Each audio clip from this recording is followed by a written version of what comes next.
Hello, everybody. Sorry, I ended up on the wrong stream thanks to my software being really dumb. Hopefully, this is how it's supposed to be now. We got the right thing. There we go. There's 8 of you. Hello, guys. Sorry for the problems there. But yes, welcome to the Doctor Who Pub Quiz. Oh dear, it's going to go. Yeah, we're going to loop through that. So yeah, I'm back. It is Doctor Who Day. So of course, we had to do a Doctor Who quiz. We've got 5 exciting rounds talking all about Doctor Who from the past, present, and I think there's a question or two about the future as well. I can't remember what I wrote for the What the Flux round, but I think there is actually a round on the future of Doctor Who. So that's interesting. Have you guys all had a good day, a good Doctor Who day? Yeah, we've had some announcements, haven't we? The Abominable Snowman animation. We've had a little picture of the New Year's Day special. So I'm sure at some point down the line we'll have a little mention of that as well. In terms of the plan for this evening, in about 15 minutes at 8 o'clock, I'll be starting the actual quiz itself. We're going to go through all 5 of the rounds. I'm also going to be bringing in who you can see as the 5th dimension in the chat. That's Charlie. He's one of the guys who joins me on my podcast. He's written the round called Space and Time, so I'll be bringing him in live, hopefully, fingers crossed, if the tech works, to come and do that round for us, which is going to be really exciting. I also have a round. Nice, the Doctor's been written by my good friend David as well, so that he can't join us, but it's great to have a round from him. And yeah, from 8 o'clock we'll be rocking through all the rounds, and then as always there'll be a form at the end of it for you guys to fill in and be able to participate, have a chance of winning. So yeah, let me know, guys, in the chat, have you had a good Doctor Who day? What has been your most excited sort of announcement or thing? I mean, I haven't kept across everything. I don't think there's been that much announced apart from a Abominable Snowman animation. I don't know if there's something else, please let me know in the chat because I can't remember. Megan will be joining at some point later. She's a little bit busy at the moment, but she will be joining us in due course. Sorry if you see me looking down just below, sort of where my finger is, just down here, because this is where my laptop's sitting. So yeah, I hope you guys are able to enjoy it anyway, even if I'm not looking at you all of the time. I haven't got a Megan to pass over to at points, so you've got to try and use me for your entertainment the whole way through. Sorry, Paul, you can't make it today. That's okay. Don't worry, Paul. I mean, he was our reigning champion, so you can't lose your crown if you're not going to participate this time around. But that's totally okay, Paul. And I look forward to having you along next time as well. Hello to who said hello? Hello to James. To Bananas Are Good. Bile, Mr. XD Gamers YouTube. Hello to Charlie, the Candyman. Who else have we got? Henry Carmichael. Good evening. From a boat in Scotland. I'd like to hear more. But are you on a boat, physically on a boat, joining the quiz? That's quite exciting. I think we've occasionally had people from America, from New Zealand, even Australia as well. So really stretch across the globe, which is always exciting. But out on a boat, I think that pretty much tops it so far, I would say. So yeah, we've got about 10 minutes to go until we start the actual quiz. We're just going to stick it out, let more people join and everything. Probably won't be as many as last time because it was pre the first episode of the series, and obviously this is just the Tuesday night. But it's Doctor Who Day, so I thought, why not? Let's do something a bit different for it. I hadn't managed to get any other sort of video together, so this is what we've ended up with. Hello to Logstrom. Hello to Stuart Who. You guys are saying that you mostly looking forward to the Abominable Snowmen. I'm certainly looking forward to the Abominable Snowmen. I mean, cheeky plug, but you should look out for this week's edition of the Kavam podcast, my podcast, or our podcast, me, Ryan, Charlie, and Bill, talking all about the DVDs and Blu-rays as well as the main show. We haven't recorded it yet, but there will be some discussion about Abominable Snowmen, so do stick around for that. We need more of these before Flux episodes. I know Sundays are just not generally a very good day. I mean, I don't think I've actually watched an episode live since the first episode of the series, so Sundays are busy days, so that's why there hasn't really been reviews and reactions on Sundays as well. It's just a busy day. I really wish Doctor Who was on a Saturday. It'd make life so much easier for me for doing videos and stuff if Doctor Who was on a Saturday. Maybe RTD will save me in that regard. But hopefully, possibly, there might be reactions to the last 2 episodes. I don't know. Wait and see. It's possible. I don't want to commit, but that could be the way we're going. But I'm not so sure there's going to be another quiz. But I am planning a Christmas quiz as well at some point very close to Christmas. And maybe we'll do one for the New Year's Day special. Who knows? I don't know. I haven't planned that far ahead at the moment, but we'll see how it goes. We're up to 22 people. Thank you, everybody, for joining. I know there's also Mr. TARDIS is doing his charity live stream as well. So fair enough if have you guys been watching any of that today? And I think it's been really, really good. And I'm sure there's some people over there on that, and that's totally fine. But hopefully those of you who have joined this evening are going to have some fun with me and Megan, who isn't here currently, but will be. And having some fun with this quiz. So yeah, I'm impressed by Stuart who says he last missed an episode live in 1974. I wish I could say that. That's pretty incredible. Like, that's, season 11. Well, not as in, the 1970s. That's pretty crazy. So congratulations. And he's just watched Unearthly Child and Galaxy 4. Unearthly Child, pretty good. Galaxy 4, I watched the animation over the last few days. Again, check out Kavam's podcast for some in-depth thoughts about that, because it needs some in-depth thoughts. What are my thoughts? Postmortem asked my thoughts on Kate Stewart and Unit. I'm really excited. I had no clue. I mean, I'd seen some hints that Unit was going to be part of the Centenary special, but the fact that they're also going to be part of the series, and obviously having Kate back, I had no idea about that. I think it's brilliant. I think it's great to connect back to the past of the show a little bit more, a little bit of a larger regard. I think that's really, really good. So I'm certainly looking forward to how the last 2 episodes play out. I think the series has been great so far, personally, as hopefully you've been seeing on the various videos I've been doing. And I'm just really, really excited to see where this series takes us to the end. We have really no idea how this series is going to conclude. Obviously, there's been the picture of the New Year's Day special that was released about an hour ago now as well, which showed what the TARDIS kind of, having cracks in it and stuff. So maybe the storyline of the TARDIS kind of having all its problems, the doors in the wrong place and things, isn't going to be wrapped up, isn't part of Flux, isn't going to be wrapped up in Flux, but it's actually going to be part of a sort of longer story that stretches into the New Year's Day special. I don't know. It's just a thought. It's just an idea. What are you guys saying? Has anyone noticed most of the American population judge Doctor Who before even trying it or know the basics? I'm not an American, so I'm afraid I can't actually judge that one, but maybe that is true. I don't know. Actually, what I'm just going to do, guys, I hope you don't mind me for a second. I'm just going to tweet about this, see if we get a few more people joining with a cheeky little tweet. If you don't already, as you can see on screen, follow me at EMS_Productions for my ramblings about Doctor Who. Today I was commenting on The King's Demons. Have you seen The King's Demons? That was my anniversary story that I chose to watch today, mainly because it's where I was up to in my marathon. I've slightly timed it wrong, so I was one story short of the 5 Doctors, which was a shame because The King's Demons is not great. It has probably the worst master in disguise moment, Sir Giles Estram, which is just an anagram of master.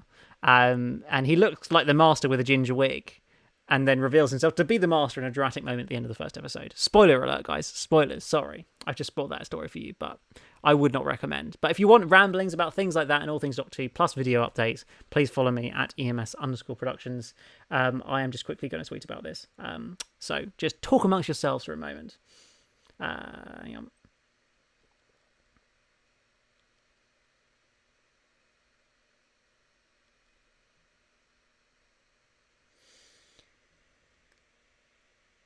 Almost there. There we go. Right, well, we'll leave it at that for now and see how people go. Good to see Mrs. Dorf and Father Tellis in the New Year special. Yeah, I saw that. That was confirmed in the casting. Yes, I know it was a struggle. Any chance of Martha returning now Unit are back? I just think it's unlikely. I don't know. I really don't know. But it would be a shock. But I don't think it's going to happen. I have to be honest. King's Demon Part 1 good, Part 2 rubbish. Yeah, it's not a great story, is it? I didn't even really know what the point of the Master's plan was. Even the Doctor seemed to be like, well, this is pretty like a small fry for the Master. Like it doesn't, even the Doctor was commenting, going, it's a pretty rubbish plan. So, he wanted to stop the Magna Carta to cause a bit of chaos on Earth or something. That's about the best I got from it. But at least we're talking about better stories in the quiz this time round. We've got the 5 Doctors, which is a classic. It's just great. It's so much fun. And you'll have 10 questions to answer on that. So hopefully you've been watching it recently. What the Flux, which I couldn't resist the pun, is just some questions about the first 4 episodes of Doctor Who Flux. Then Night of the Doctor, which is a round all that's been written by David, all about obviously the Night of the Doctor special. 8 questions for the 8th Doctor. Some of them are blooming hard. I'm not going to lie, the questions I write, I feel like aren't actually that difficult. Or no, some of them aren't that difficult. I don't think I write the hardest questions, but both David, who wrote the Night of the Doctor round, and Charlie, who wrote the Space and Time round, their questions are really hecking difficult. I didn't know the answer to half those questions, so good luck, guys. It's going to be tough. Henry asked, do we type the answers in the chat? No. So if you're new to this, the whole point of it is that we don't type answers in the chat, because there is a Google form, which I'm going to give you at the end of the quiz, which lists all the questions and all the options, and then you can enter them in and submit it for a chance to win the quiz. There's no prize, just pride, I guess. But the key thing is, as I say, and it says it on every slide for the whole quiz, it says it, don't post your answers in the chat. Write them down on a bit of paper, keep it to yourself, and then we'll all be able to fill in the form at the end of the quiz and hopefully be able to succeed from there. So that hopefully gives you some understanding of it. And we've also got the classic Guess the Tune round, where obviously I'm going to be playing lots of fun Doctor Who music. I picked out a few bangers this week, and there's a couple of little treats in there as well of music that hasn't been officially released yet. So that's something to look forward to as well towards the end of the quiz. If you know my channel, you'll probably know the sort of thing I might be referring to. So hopefully people are joining. I mean, we've shot up to 33 viewers. Thank you guys who've just joined. Welcome to the Doctor Who Pub Quiz. I don't know why it's called a pub quiz. If you've got a drink, I haven't quite actually reached my glass of water. I know, I drink water at the moment. I could get a Coke or some wine or something, but don't have a drink, so that's okay. If you guys got any drinks going, or food or whatever, to try and make it more pubby vibes, I don't know really why it's called the pub quiz. It just feels cooler to call it that. Plus, this quiz kind of became a thing in the first lockdown last year. I did these about fortnightly for about 3 months, from I think April to July last year. Like, it was crazy. It was really too much to do, frankly. I was getting myself way too much work, but it was great fun, and it really established this quiz, I think. And then it's good to be able to bring it back again now that I've got a bit more time to be able to do it. So I am what are people saying down here? Makes poor use of the guest actors. Yes, it does indeed. Yeah, worst Davison two-parter. What have we got here? I have another Bailey's. Nice. Don't even care. It's not Christmas yet. YOLO. Whatever. It's close enough to Christmas. Actually, I will show you guys. Hopefully there's nothing that you shouldn't see on this. I'm going to show you. If I turn the camera around to here, you can see we have our Christmas tree, our killer Christmas tree set up already, just over there in our flat. So, yes, we are very much getting in the Christmas vibes already. I hope it's not going to start killing us, but yeah, we're getting festive, because why not? It's almost December. It's nearly Christmas. It's just a shame there's no Doctor on Christmas Day this year, but you never know. Maybe RTD will bring it back. We can but hope. Do you think King's Demon is worse than Time Flight? No, I don't. I think Time Flight is awful. I mean, I usually look past effects in Doctor Who, but that brings it down, along with a ridiculous, nonsensical plot. Like, it's just awful. Candyman's got milk. Stuart, who's got a GNT, very nice. I look like Stephen Merchant. Thank you. I guess that's a compliment. Cool. Okay, that's good to know. Bailey's and coffee, very nice, very nice. What else have we got here? Hello, everybody. Hello. Right, well, we're only a couple of minutes away from the start of the quiz, so thank you all for joining. I hope you're going to have a fun evening with me. Stick it out. I'm planning for this to not last forever. My aim is to be wrapping everything up by 9:30, so that you're not here all evening and you've still got some more time if you want to. And obviously you can dip in and dip out. Kind of the only round you absolutely have to be here for is the music round, because that, you can't hear the audio again afterwards. So if you want to compete but you need to pop out for 5 minutes, you will be able to catch up on the questions at the end. I will slot a break in halfway through as well, probably so I can bring Charlie in, frankly, which will be really, really fun. Least favourite episode outside of Jodie's era? Wow. Least favourite episode? That's a really tough question. I mean, Fear Her is really poor. Underworld from the classic series, that's just a real slog to get through, as is the Armageddon Factor. That's also a really poor story. I don't know. I'll have to have more of a think about it. I don't know. There's some pretty bad ones out there, though. Right, it is 8 o'clock. We have 34 of you joining so far, so thank you so much to all of you who have tuned in tonight. We might as well get started, so just give me 2 seconds to be able to get the first round loaded in. This is a round all about the 5 Doctors. So I hope you've watched the story, done some research or something. But obviously, you shouldn't be Googling it now. It's too late now. I don't want you guys cheating. It'd be unfair, wouldn't it? If we've got to play this seriously. It's a very clearly high stakes and important quiz that we're playing here. So, right, let me load this up. Hopefully this is all going to work okay. It's looking good. Brilliant. Right, are we ready, guys? Are you ready to start this week's Doctor Who pub quiz? The Armageddon Factor, yeah, it really is that bad. Anyway, I'm just not going to look at the chat for a minute, but if you, as I always say, as we always do on the quiz, the one thing I will say is you can post your wrong answers only in the chat. It can be Benny, it can be Tastes Like Chicken or The Absorbaloff or London 1965, whatever you like. Just don't post the real answers, post your fake wrong answers in the chat. Okay, are we ready? Let's do this thing. So, question number 1 for the 5 Doctors. Hopefully, you can still hear me. If it all goes wrong, we'll find out. The first question is: which writer took on the task of writing this story? Was it A. Terrence Dicks, B. Robert Holmes, C. Malcolm Hulke, or D. Eric Sayward? Postman who asked, "Where's Megan?" She is coming. She is just busy on a phone call doing some other stuff at the moment, but she will be joining later on. Fear not, she will join us later in the quiz. I know you guys want to see her, so it will happen. But yes, which writer took on the task of writing this story? Was it, 4 classic writers? Was it Terrence Dicks, Robert Holmes, Malcolm Hulke? Oh, wow, I missed the L, the second L in Malcolm. I'm sorry, guys. Malcolm Hulke, dearie me. Or Eric Sayward. Apologies if there's any typos. I've done all of this basically today. Like, I've spent about 4 hours today putting this all together. So I hope you enjoy it. And yeah, it's been good fun. Right, let's move on to question number 2. Hang on, let's get this all ready. There we go. So, question number 2. Where is the majority of this story set? Is it the Panopticon? Is it the Citadel? Is it in the Death Zone? Or in the TARDIS? Which location is it set in? Did Chris Chibnall write the 5 Doctors? Well, let me know in the chat, guys. What would the 5 Doctors look like if Chris Chibnall wrote it? Would it be called the 105 Doctors? I don't know. Let me know in the chat what you think it would be. Question number 3. Which of the following companions did not reprise their role in this story? So, did not reprise their role in this story. Was it A, Liz Shaw, B, Sarah Jane Smith, C, Zoe Herriot, or D, Jo Grant? All classic companions, but which one of them did not appear in this story? The Candy Kitchen, very nice. Your flat, love it. Yep. I mean, I would have loved it if the 5 Doctors was set in our flat. Be great, wouldn't it, really?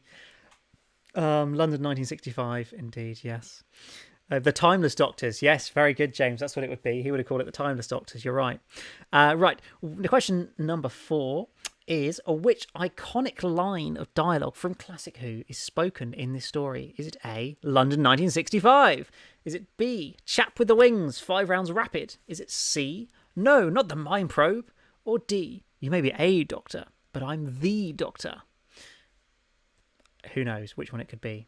I'm not going to say anything about this question. I feel like I might have to clarify something later on. We'll see how it goes. Hopefully you guys will get the gist of the question here. Tim Shaw, yeah, it would be called The Exposition of Rassilon. Love it. Yeah, it would be The Exposition of Rassilon indeed. Let's talk about all the dramatic happenings. Let's talk about there being Sidemen in it, but not actually show any. And talk about this, the seriousness of the Death Zone, but without showing any of it. Whatever. So, question number 5. Which story is the footage of the 4th Doctor and Romana from? Of course, the 4th Doctor, Tom Baker, famously didn't appear in this story. But which episode was the footage that they did include from originally? Was it A, Sharda, B, City of Death, B, City of Death, C, Destiny of the Daleks, or D, The Leisure Hive? It's remarkably difficult to try and talk and also take in the chat here. So sorry, guys, if I suddenly, lose my train of thought. It's basically because I'm trying to read the chat at the same time. Is anything else exciting happening in the world of Doctor Who? Not really. Ready Face the Doctor's Worst Enemy? No. I mean, there's been a lot of tweets from the Doctor Who account today, but not really announcing very much of substance apart from the Bonneville Snowmen and that picture of the Newsday special. So, question number 6. Which Doctor encounters the Raston Warrior robot? So that classic sort of jumping thing that goes invisible, sort of white robot thing. Which Doctor met it? Was it A, the 1st Doctor, B, the 2nd Doctor, C, the 3rd Doctor, or D, the 5th Doctor? Yeah, have a think about it. Which one could it be? And as I say, guys, if you miss any of the questions, do not fear, because they will all be on the form at the very end of the quiz. Question number 7. Which date did this story air on in the UK? That's terrible grammar, isn't it? Which date did this story air on in the UK? Was it A, the 22nd of November 1983, B, the 23rd, C, the 24th, or D, the 25th of November? What are you guys saying? Timeless Children, yeah, obviously it is. Autumn 55, yeah. Oh, yeah, that'd be a classic line if that question had with even a bit of a love life, yeah. Do you think we'll see more footage of the Division in Survivors of the Flux? Yes, I think the Division will be a massive focus of Survivors of the Flux, but that's just my thoughts. We'll come to that when I have a little break. Question number 8. Which famous villain doesn't appear in this episode? Is it A, the Cybermen, B, the Daleks, C, the Centaurans, or D, the Master? Which one of them does not appear in this story? That is the big question that needs to be answered. So note them down, and then we'll come to it later on. Right, 2 more questions left for this round. We're nearly through the first round of the quiz.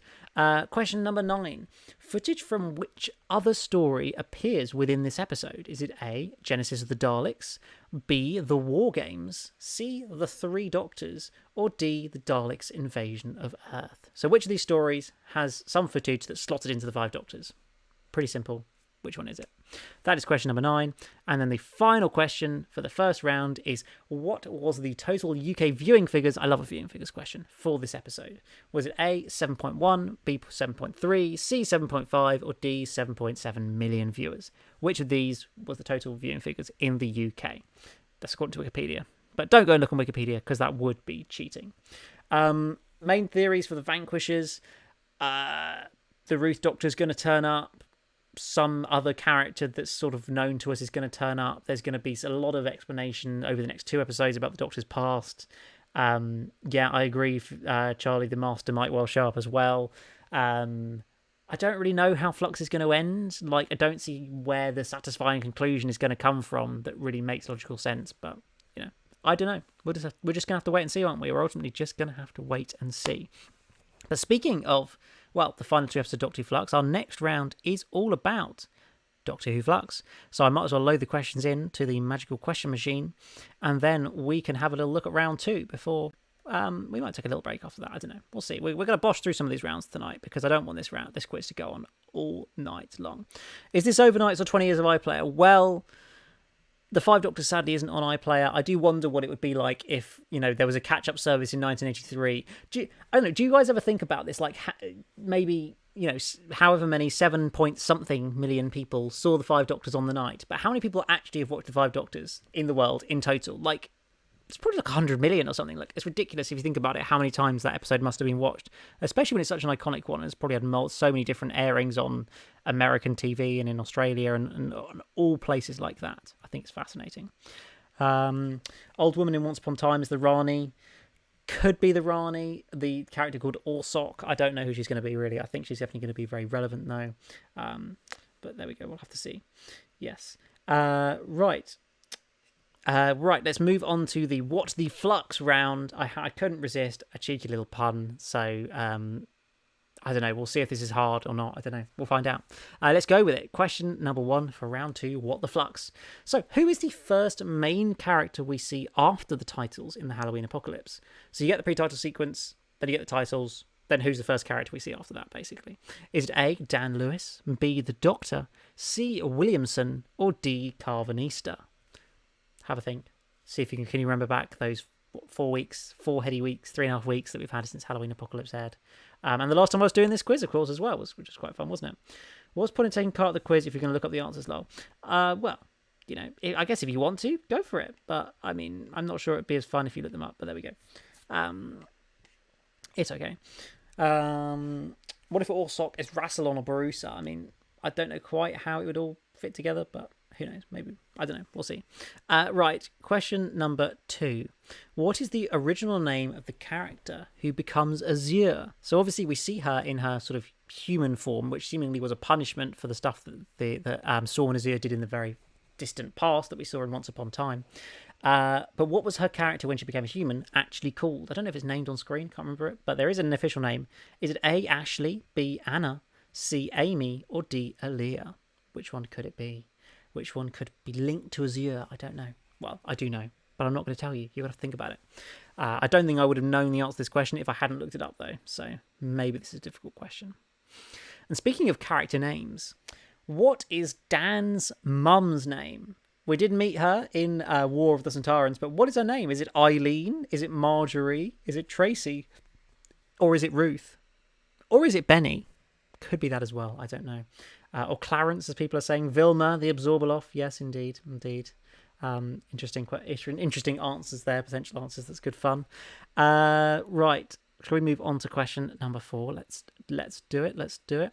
So question 4. Every 27 hours, the Centaurans have to rest for how long? Is it 6.5 minutes, 7.5, 8.5, or 9.5 minutes? Of course, mentioned in War of the Centaurans. But how long was it? Can you remember that? Critical piece of information from the story. Right, let's move along to question number 5. Here we go. Which iconic monster do we not see in Once Upon a Time? So doesn't have an appearance, does not. Is it A, the Daleks, B, Cybermen, C, the Centaurans, or D, the Weeping Angels?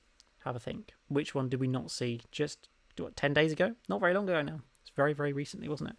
1965 minutes. Indeed, yes, that's how long it was.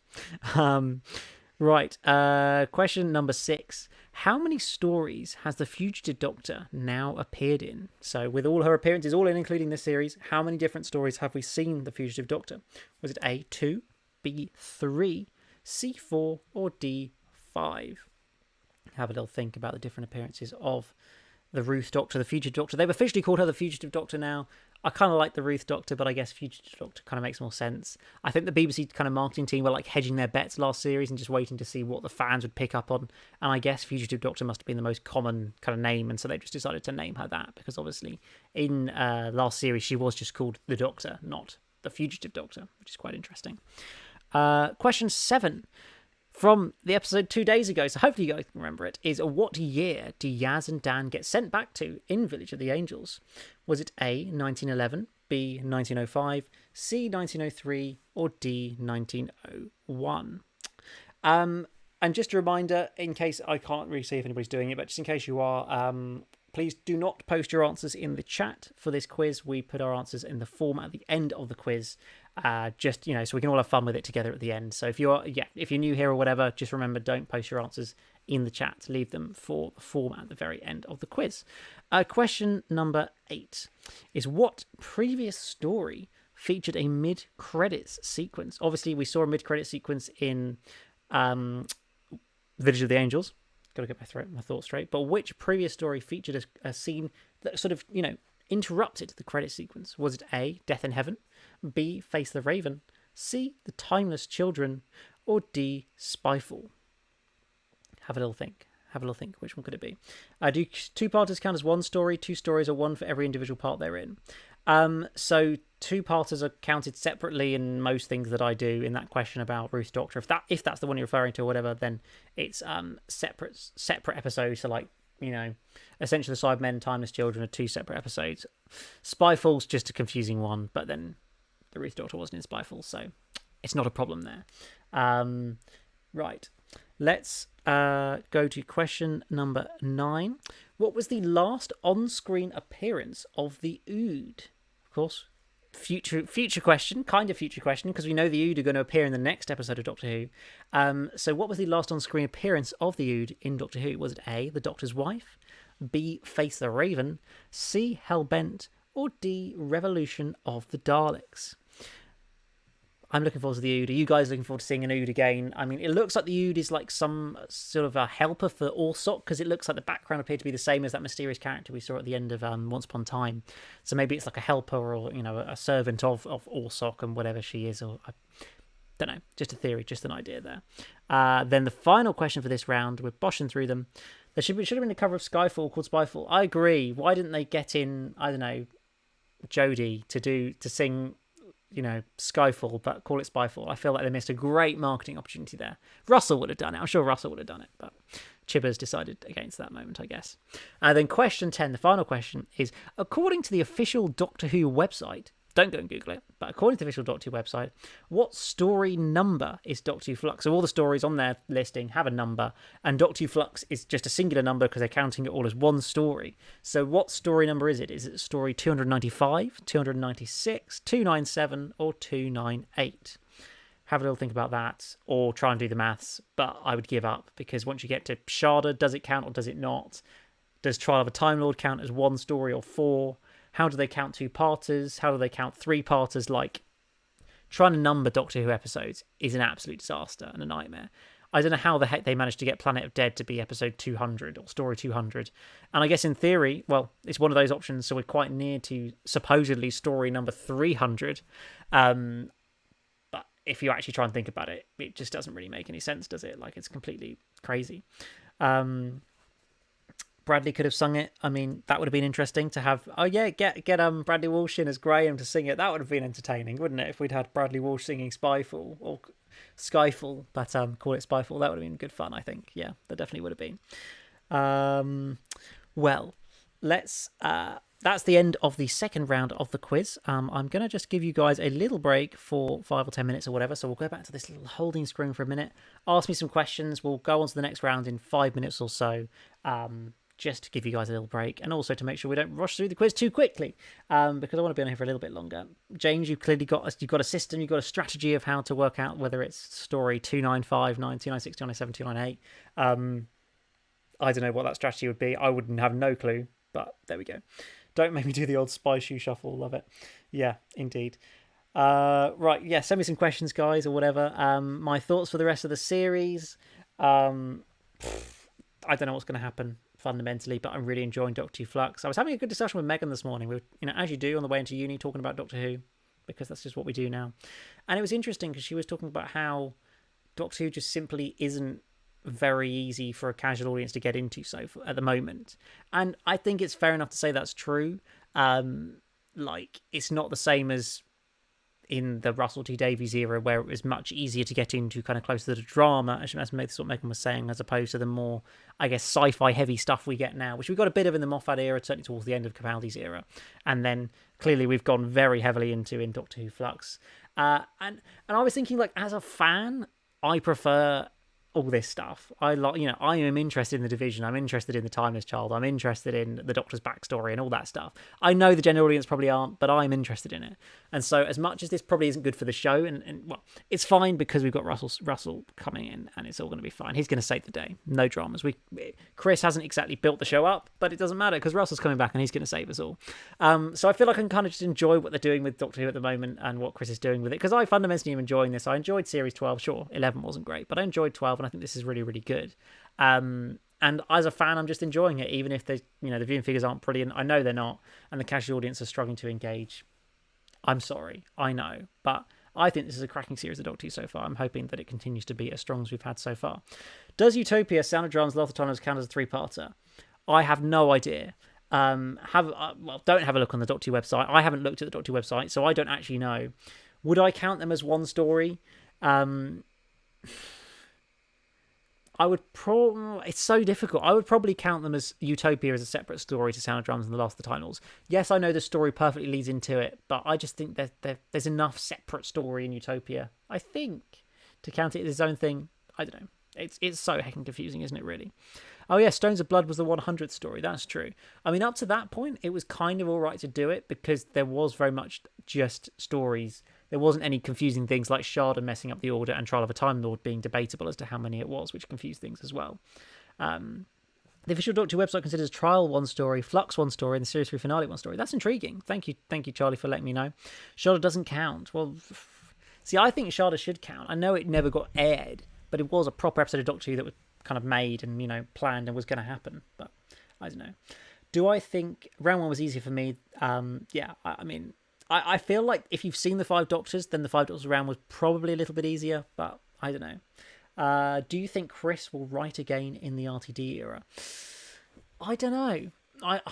I feel like Chris is going to, and kind of, but I guess how they've all been, Russell, Stephen, and, well, Russell up until this point, and Stephen has been, in not wanting to write for the show again after they've left. I feel like Chris is very much having his 3 series, that he always wanted to just do 3 series. He wanted to do what he's want to do with Doctor Who. He's had that chance, and I don't think he's really going to have any desire to do it again. What I kind of hope really is if Russell brings Stephen back to do his classic, 2 mid-series 2-parters that are just bonkers and brilliant, like Science in the Library, Forest of the Dead, Empty Child, Doctor Dances, The Girl in the Fireplace. So much good stuff that Stephen wrote. Obviously, he did Blink. He did an amazing story in every series of Russell T Davies era, back in 2005 to 9. So that's kind of what I hope he brings back rather than Chris. But I'm sure he's going to have a fresh new direction for the show that is going to really reinvigorate it and hopefully turn it into a really popular mainstream Doctor Who again, which I think is what we all would like to see. So let's have a little look through some of these comments. It's easy in that you don't need to watch Series 12 to get the gist of it now. I mean, it is true. I do agree that it's not like you need to have seen 5 series of Doctor Who to be able to understand what's going on in Flux. really you only need to have seen series 12 to have a fundamental, and half of series 12 you need to have seen Spyfall, Fugitive, and the last 3 episodes, and you'd basically understand, you should be able to pretty much understand what's going on in Doctor Who Flux, like if you can remember what happened in those episodes. I don't think you need any more than that, so I don't think it's completely shutting out the casual audience, just not everybody who's a generic casual viewer cares that much about the Division or the Doctor's past, and that's fair enough. Why are fans bothered about whether casual viewers get into it or not? If they pay attention, Kinder, Warriors Gate, and Ghost Light were hardly easy to follow.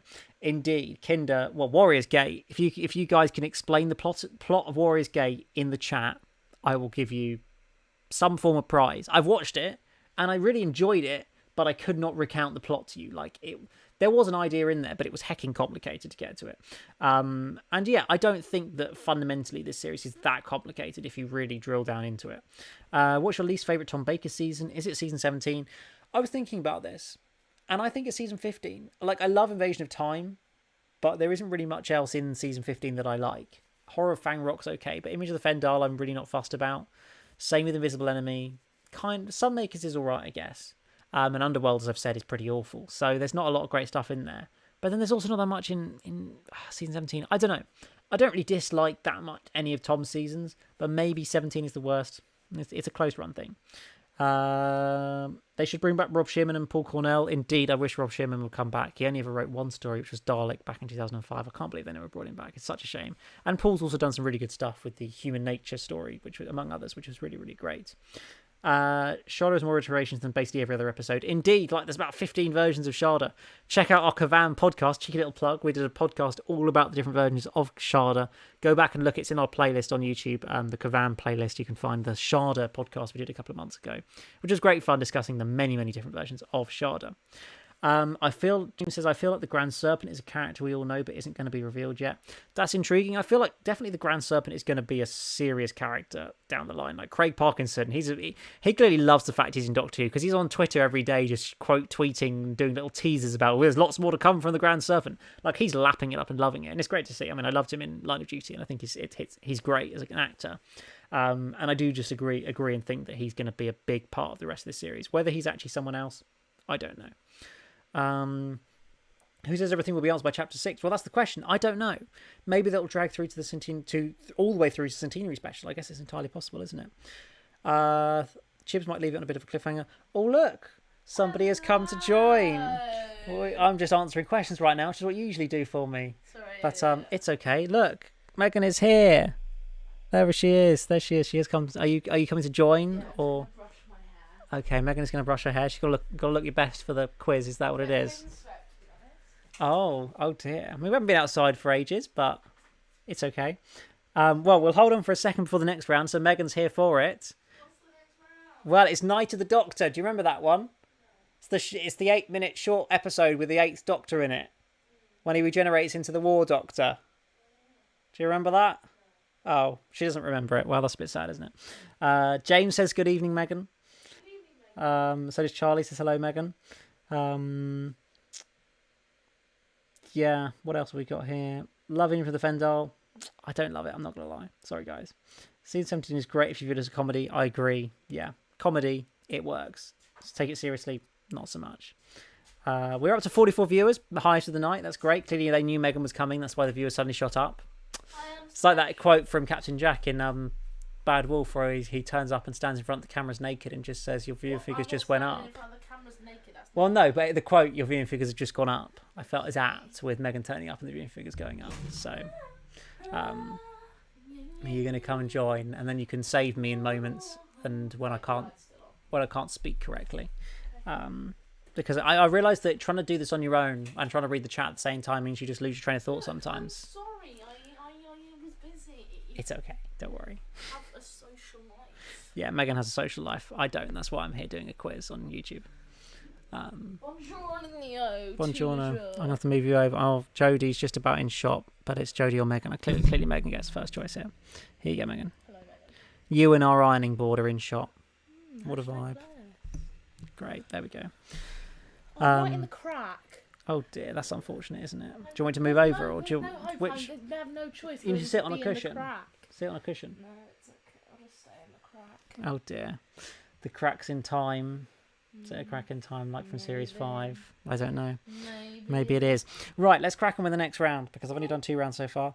Night of the Doctor is amazing, but I wish it doesn't exist. It makes me want more Paul. I know it would. It all makes us want to have more Paul McGann. It's such a shame that we don't get it, but this is the sad way we live. Oh, there we go. Megan can save me in the chat I can get the chat up. while I prepare the next round. Ask me questions in the chat. Yes, ask Megan questions and then she can store them up and answer them when I need a break for a minute because I've talked constantly for the last half an hour. Greetings. Greetings. Someone says greetings.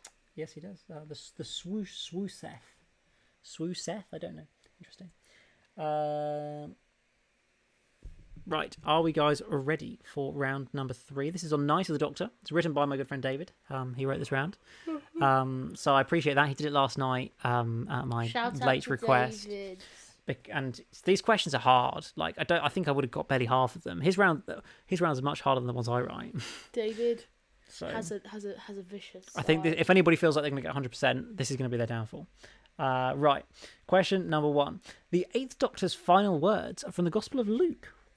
Luke 4 verse 23. The Gospel of Luke is often ascribed to Luke the evangelist, but what was his profession? Was it A, politician, B, physician, or C, academic? I don't know the answer to that. There we go, Megan. Come on. You should know this.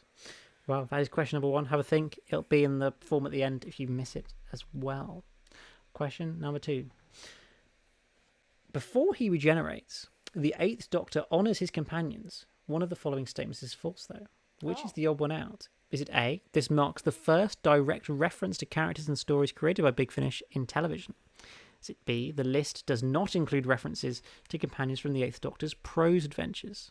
Or is it C, the Doctor names his companions alphabetically? So which of these is the odd one out? Which one is not true of these 3 statements? Yes. Have a little think. Interesting. Of Zorlov Hunter. That could be what Luke was. Right, question number 3. Character Options, the people who make action figures, released 2 Night of the Doctor, 8th Doctor action figure variants. What was the difference with the second one? The Doctor's face was bloodied. None. There was no difference. Or it included a swappable head of a young John Hurt. I wonder, what could it be? What would they do with it? What would they do with the action figure? Who knows? Question number 4. This could become contentious, but we'll see. I had to change this question from what David sent me because we realised that it would have been an absolute nightmare. But even this might be a challenge. How many individual actors have appeared as new incarnations of the Doctor on television in the years between Paul McGann's first TV appearance in 1996 and his second in Night of the Doctor in 2013? Is it A, 3, B, 4, or C, 5? That is the question I would like to know the answer to. The Doctor does not travel throughout time and space. Do they not? Time travelling throughout Earth's history does not count as time travelling throughout time and space. I mean, he does go to other planets and stuff, so I would say they travel in time and space, but fair enough. What's this? Just Lee Johnston. Question 5. As the Doctor and Cass run through the crashing gunship, the Doctor plans to outrun the impact. What is the logic he gives Cass? A, they're going to the front end of the ship as the back will crash first due to the loss of gravity. B, they're going to the back end of the ship as the front will crash first. Or C, they need to escape in a life pod as the ship will crash. No matter what, any of those options are not very good, are they? It sounds like it's going to be a disaster no matter what happens there. But which of them is the correct answer? Now, question number 6. In Night of the Doctor, the Sisterhood of Khan make their first TV appearance since 1976's The Brain of Morbius. What else makes a return to Doctor Who after a 37-year absence? Very nice. A, Paul McGann. B, The Elixir of Life. Or C, Paul Khan. McGann. Oh, I thought it was I would be Paul McGann again when A was Paul McGann. Paul McGann is taking over the world. Is he? Yeah, he is. I mean, you've seen 8 minutes of Paul McGann as the Doctor. Probably not. Or 6, maybe. I can't remember how long it is. How long is the Night of the Doctor? Have you shown them our Christmas tree? Yes, I spun it round and showed the Christmas tree earlier, yeah. I told them we're getting into the Christmas spirit, you know. Jingle bell, jingle bell, jingle bell rock. But to answer Banana's a good question. Curse's fatal death Doctors don't count. Originally, there was going to be a question which was including all Doctors from audios and Curse of Fatal Death and parodies and everything, and it was just going to be ridiculously contentious. So it does not include Curse of Fatal Death. I'm ready for the Warriors Gate explanation. Candyman, give it to me. Question number 7. The Sisterhood of Khan are said to be influenced by a similar sisterhood in a science fiction novel that was recently made into a film. Which novel am I referring to? Is it Dune, Arrival, or Ready Player One? These are good questions, aren't they? Better than I could write. But there we go. Basically, there are these creatures called Tharals which exist in the barrier between universes. They ruled over them until the beings which inhabited them created the Gundan warriors. The Gundans overthrew them, became slaves because of their interdimensional nature. They were used to make ships time travel. The ship in Warriors Gate had one of those. The ship was made of incredibly dense material, which caused the interdimensional gateway collapsing on itself. Basically, the Doctor arrives, managed to stop the ship destroying everything. This frees the Tharals, and Romana leaves to help them as Kanan is damaged and can only exist behind the mirrors as it is a place in harmony.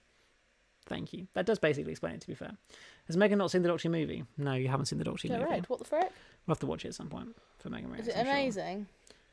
I don't know. Put in the chat, without spoiling it, is it amazing? Rate it out of 10 in the chat. There we go. Question number 8, the final question of this round, thank you to David for these questions, is what does the Doctor tell Ahila he can do with 4 minutes? Is it A, hard boil 4 eggs?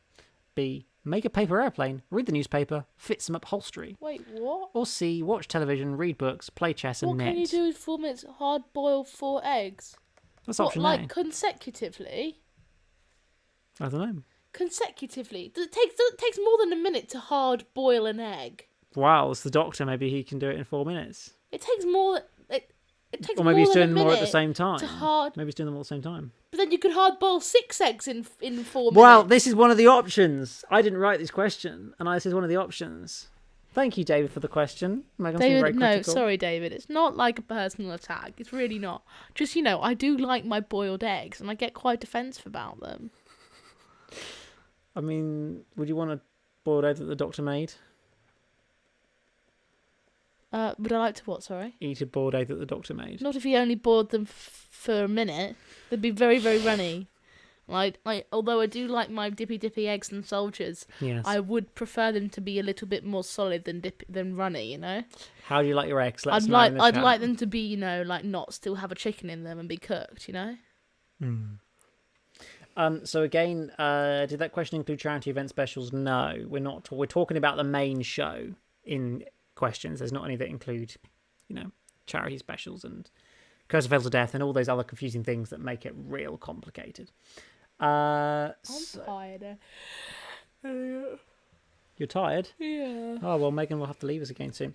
Right, you're going to have to fill some time while I get Charlie in, because Charlie from my podcast is coming to join us for the next round, because he wrote it, so he's going to come and join live to read it. Charlie. Read Let's it hope out. there aren't any questions about hard-boiled eggs in there. I don't believe there are. So, Megan, I'm going to pass you over to Megan for a minute.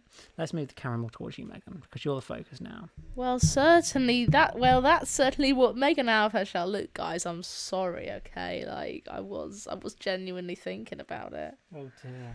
Oh, dear. Right, so let me try and do this. Least favourite Doctor? That is a question. I don't want to say the generic answer, Elliot. You know what the generic answer is. Go on. Shall we say it together on 3? Okay. 1, 2, 3. 13. Jodie. Oh. Sorry, guys. Yeah, there we go. Look, it's nothing personal. Well, don't dislike her. It's just like she's not. Like, this series been a bit better, but like I it's. might cock up the Nothing. camera on the stream, actually. Oh, have we gone? We've glitched. We haven't gone. We just glitched. We glitched. I'm sorry, guys. Sorry for any glitches you may see. Don't know. Any questions, y'all? Questions? Why have you gone tiny? Someone rates it 8 out of 10. The movie. Nice. Someone rates it 4. Has anybody been reading The Long Game, the book all about the hiatus years of Doctor Who from 1996 to 2003, I have. technically? Yeah, Megan's been listening to me reading it in the evenings, haven't you? Yeah, I have. Do you remember any of it? No. Cool. Sorry. I do normally fall asleep during it. That is true. You Not do. in a mean way. I know, It's just Um, happens. Charlie, if you're watching, I'm bringing you in now on Zoom, so check your Twitter DMs. There is a link. I'm going to bring you in. I might need some earphones actually for this bit so that his voice doesn't feed into the... Cool. Good for you. I'm not getting up. Okay. Thanks. Sorry. They are just over there. Okay. Cool. Okay, great. Yes, question. Do you like sandwiches? Actually, I do love sandwiches. Thanks for asking. That is some sort of Doctor Who reference, isn't it? I can't think of. I can't think of which one, but yes, I think it is. Yeah, I do like sandwiches, actually. They're pretty banging. On the whole, would say, yeah. Like a sandwich. What is my favourite sandwich filling, though? That is the question. I do like a prawn mayo sandwich, to be honest. Oh, hi, guys. That's a good angle of me. Oh. Oh, yeah, that's the camera. I forgot that was the camera. Oh, the Christmas tree. You look at our Christmas tree for a minute now. There you go. Just a little interlude here. Dun dun dun dun dun dun dun dun dun dun dun dun dun dun dun dun dun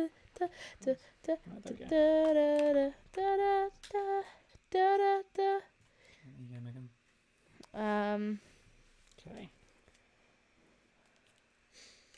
Right. Oh, now let's keep the negativity off the chat though about Jodie. She's not that bad. I'd put her on an even kiln with what's his name?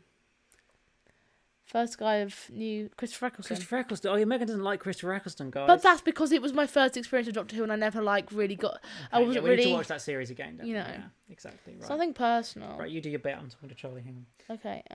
Well, you can't talk while I'm talking. Okay. Oh, well, I can because I'm on this. Hello, Charlie. Can you hear me? All right. But they can hear you through here. Yeah, I know. I know. Yeah, it's fine. We're vibing. Can they hear him? Not yet. I'm still working on it. Okay. Yeah, Charlie. I'm just sorting this out. Why don't you go next door? I can't. Well, no, I can't. Just give me a minute, and I'm going to get you live on the stream. Okay. Okay. Theory to 14th Doctor. Right. I think it's going to be your mum. Great. Okay. I don't actually have any theories, to be honest with you. I know that sucks, but yeah, I do agree with you. Sandwiches are lovely. They are lovely. I like a prawn mayo sandwich. I like I like the chicken like mayo and bacon. That's good stuff. We are vibing.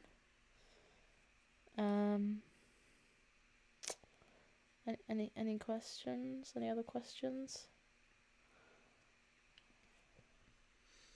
Right. Why is a mouse when it spins? Why is a mouse when it spins? I don't know. I don't know what that was. I don't know. Was there only 8 questions in round 3 earlier? Oh, it's from Robot, is it? Oh, which scene is it? Oh, is it in the bit? Oh, it's a bit. Yeah, okay. Were there only so 8 it's a reference to questions? the classic series. Were there only 8 questions in round? Yes, 3? there was only 8 questions, and because it was the 8th Doctor, that was the idea. Banana and crisp sandwich. That's interesting. I can't tell if that's a sandwich. I do like a good old crisp sandwich, though. Like you get yourself some some good bread, like a really nice filling. Like a chicken or a ham sandwich, and then like you get your crisps. You open up the bread. You lay out your big crisps. You need to be the big ones, and like lay them across the bread. Put the other piece of bread on top, and then like splat it down a little bit. Give it a little bit of a squish down, and then like you bite into it. It adds a little bit of extra crunch. So I am a crisp sandwich. Very nice. I am pro crisp sandwich. You are pro the Favorite Subway sandwich? I always go for Italian BMT.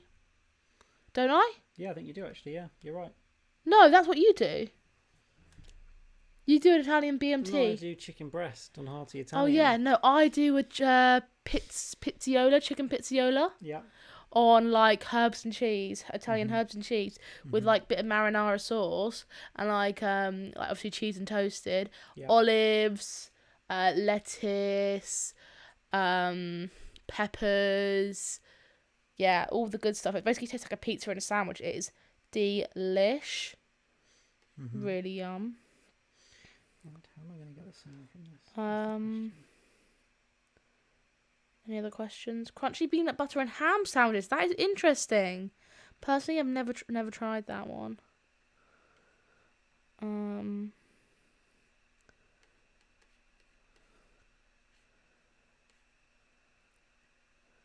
Right. Any other ones? Like cheese, especially toasted. I do like cheese as well. I'm a big fan of like a crackers and cheese moment. Mm-hmm. My cousin used to eat bananas mashed in salad cream sandwiches. That sounds disgusting. Also, custard and Marmite sandwiches. You know, I do like Marmite, and controversial perhaps, I like Marmite and cheese sandwich. That is quite a good combination there. Why though? The flavours just go really well together. Okay. Fair enough. Italian bread with cheese, lettuce, and mayo. No meat, you just cheese. I mean, I guess you can have a cheese sandwich. So yeah, that does make sense. Sorry, no hate. Like, yeah, we do love a simple option. Elliot likes his chicken breast with like some lettuce and tomato, and that's about lettuce and cucumber. A bit basic, aren't I, really? Yeah. Lettuce, cucumber, and like that's you don't really get much sauce normally either. Yeah, that's true. You'd have it toasted with cheese. Sometimes cheese, sometimes not. Sometimes. Honey and cinnamon sandwich. That's a bit funky. Oh yeah, Marmite and cheese is amazing. Thank you. Also, pesto and bananas apparently is quite a good. Personally, I've never tried it, but apparently it's like quite a good snack. People actually genuinely have it. It's meant to be quite good. I don't know if you've heard of the musician Dodie, but she does, rave about this snack. I'm personally too scared to try it, but you never know. It might be delish. It could be delish. Okay. Will you do Megan Reacts to the TV movie? Possibly. Apparently we will. If we ever do Summer Classic Who, that will obviously be a top choice. Because it's the main one with Paul McGann in it. Would love to see Megan react to Torchwood. Well, this is the thing. No, but should we still react We're to Torchwood? not That's sure. the question, isn't it? I'm undecided.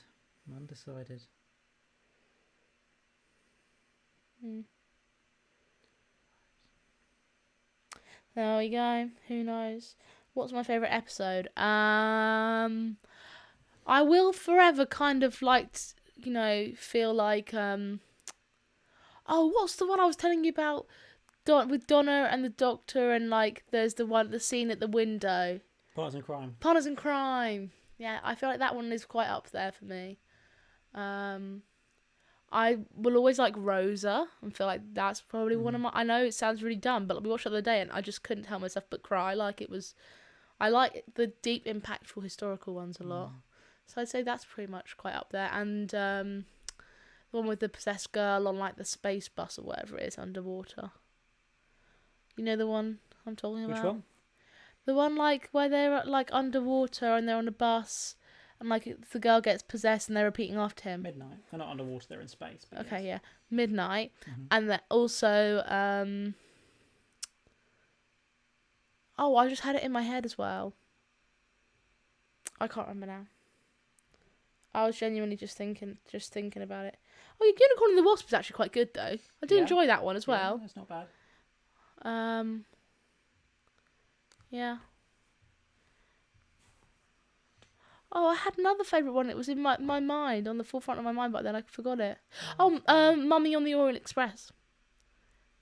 That's one, isn't it? I didn't make that title up. Mummy on the Orient Express. That is one. Yeah. Yeah, that's also up there with my favourites as well. Yeah. What's the twin dilemma, Elliot? It was the Sixth Doctor story. Okay. Yes. Can't beat a classic chip butty. You know what? I actually right now I'm really craving one of them. I could really like white bread, butter, ketchup, thick chunky chips. Other piece of white bread, slap it on top. Cut it diagonally. Right? Big chunk. Really delish. Just having technical difficulties, guys. Apologies. Bacon Philadelphia and spicy ketchup. That sounds banging. Favourite comedian cameo, Elliot? Comedian cameo? Yeah.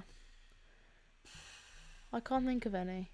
I mean, if you refer to the classic series, you've got John Cleese, who turns up for 5 minutes in the end of an episode. I mean, is a cameo... What we cameo is usually like a small appearance. So, oh. Or a guest appearance, I guess, wouldn't it? I can't think of any. My favourite, like actor / like famous person who's come into Doctor Who, like big one, is one in the the TARDIS, the wife one, the Doctor's wife, the TARDIS, and what's her name? Saran Jones. Saran Jones, I like her. Yeah. Oh. Have you been to the Time Fracture? Is it good? No, I haven't been. Someone else put John Cleese. I've heard of it. You have chip butties every week at work. Oh, I envy you. I do envy you. Chip butties are so good, and we never have them. Because when really would you go out of your way to make yourself a chip butty? Because only if you have leftover chips would you do it, and normally you don't do that. Have you got it? It's a different way now. Is it not working? I can't get the sound through, so I'm going to have to do this a different way. I'm going to have to sound out there and into the... We'll do it like that. It's a bit rudimentary, but it will work. Okay. It's not burning. No, but you can check if you want to, because you're pretty concerned about it. Right, hello. Can you still hear us, guys? Hello. Oh, I hope that works. Could you get me, Megan? Yes. The Bluetooth speaker, the blue speaker and the aux cable. Where is it? Should be in there. Charlie, we're almost there. I will put you through in a minute. It's in the cupboard. Here. Yes, well, the speaker is. I hope the cable's in there as well. No. Oh, no, it's on my bedside table. Sorry, you go for it.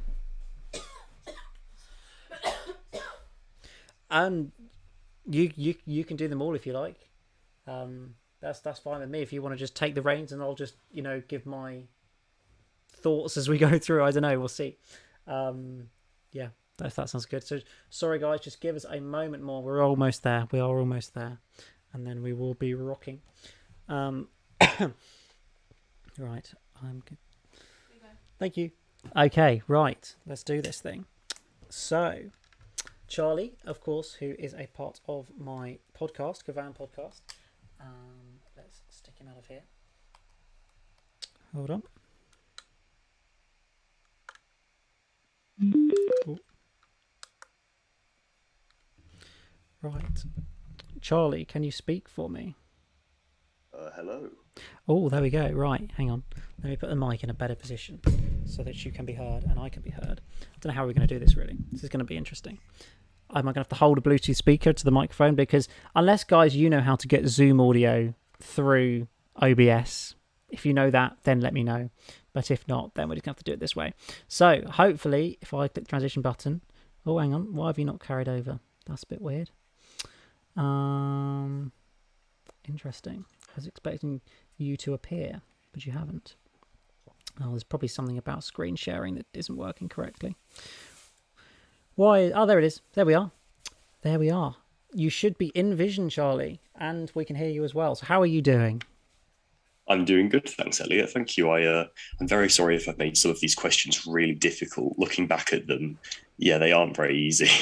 Well, it's better to have it too hard than too easy, I feel like. Because I feel like, as I say, I feel like I write questions that are quite easy. So this is the round where people are going to really have to think about it and lose some points. So yeah, tell us about space and time. What's kind of the theme of the round? Well, space and time is more of an excuse to have a theme than anything. It doesn't really have a proper theme other than planets and locations that the Doctor's visited. Yeah. Or combinations of both. You'll sort of get the gist as it goes along. Sure. So this one's just 10 questions, multiple choice as usual for most of them. Yeah. Brilliant. Well, take it away, Charlie. And all right. I'll give my insight from time to time. So, question 1.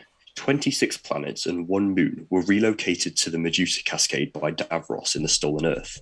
One planet's name derives from a planet from a chapter of the Key to Time season. Which story from that season is it? Is it A, Rebus Operation, B, Pirate Planet, C, The Armageddon Factor, or D, The Power of Kroll? Indeed. Yeah, that's a bit of a tough one. I definitely had to think about this. I was like... I think I did get there in the end, but that's only because I watched Key to Time pretty recently, which did help, frankly. Yeah. Brilliant. Right, I'll move it on to the next one for you. There we go. Number 2. What Doctor Who episode was partway through broadcast on the date that Village of the Angels was set? Is it A, Tomb of the Cybermen, B, Abominable Snowmen, C, Enemy of the World, or D, the Ice Warriors? Yeah, I mean, of course, Abominable Snowmen. You wrote this question before you knew it, but now we've had the announcement of Abominable Snowmen today. Well, could that be the one? I don't know. But what's your thoughts on Abominable Snowman? Oh, is it to me or to the? No, to you, Charlie. You go for it. Oh, excellent. Yeah, I think it looks really good. It's not like anyone was really very surprised by it. Everyone sort of knew that it was Abominable Snowmen because we had Web of Fear and Evil. But yeah, the animation looks really good, and I think the color as well, the color grading has worked especially well this time. Yeah, the trailer itself looked very impressive, I have to say.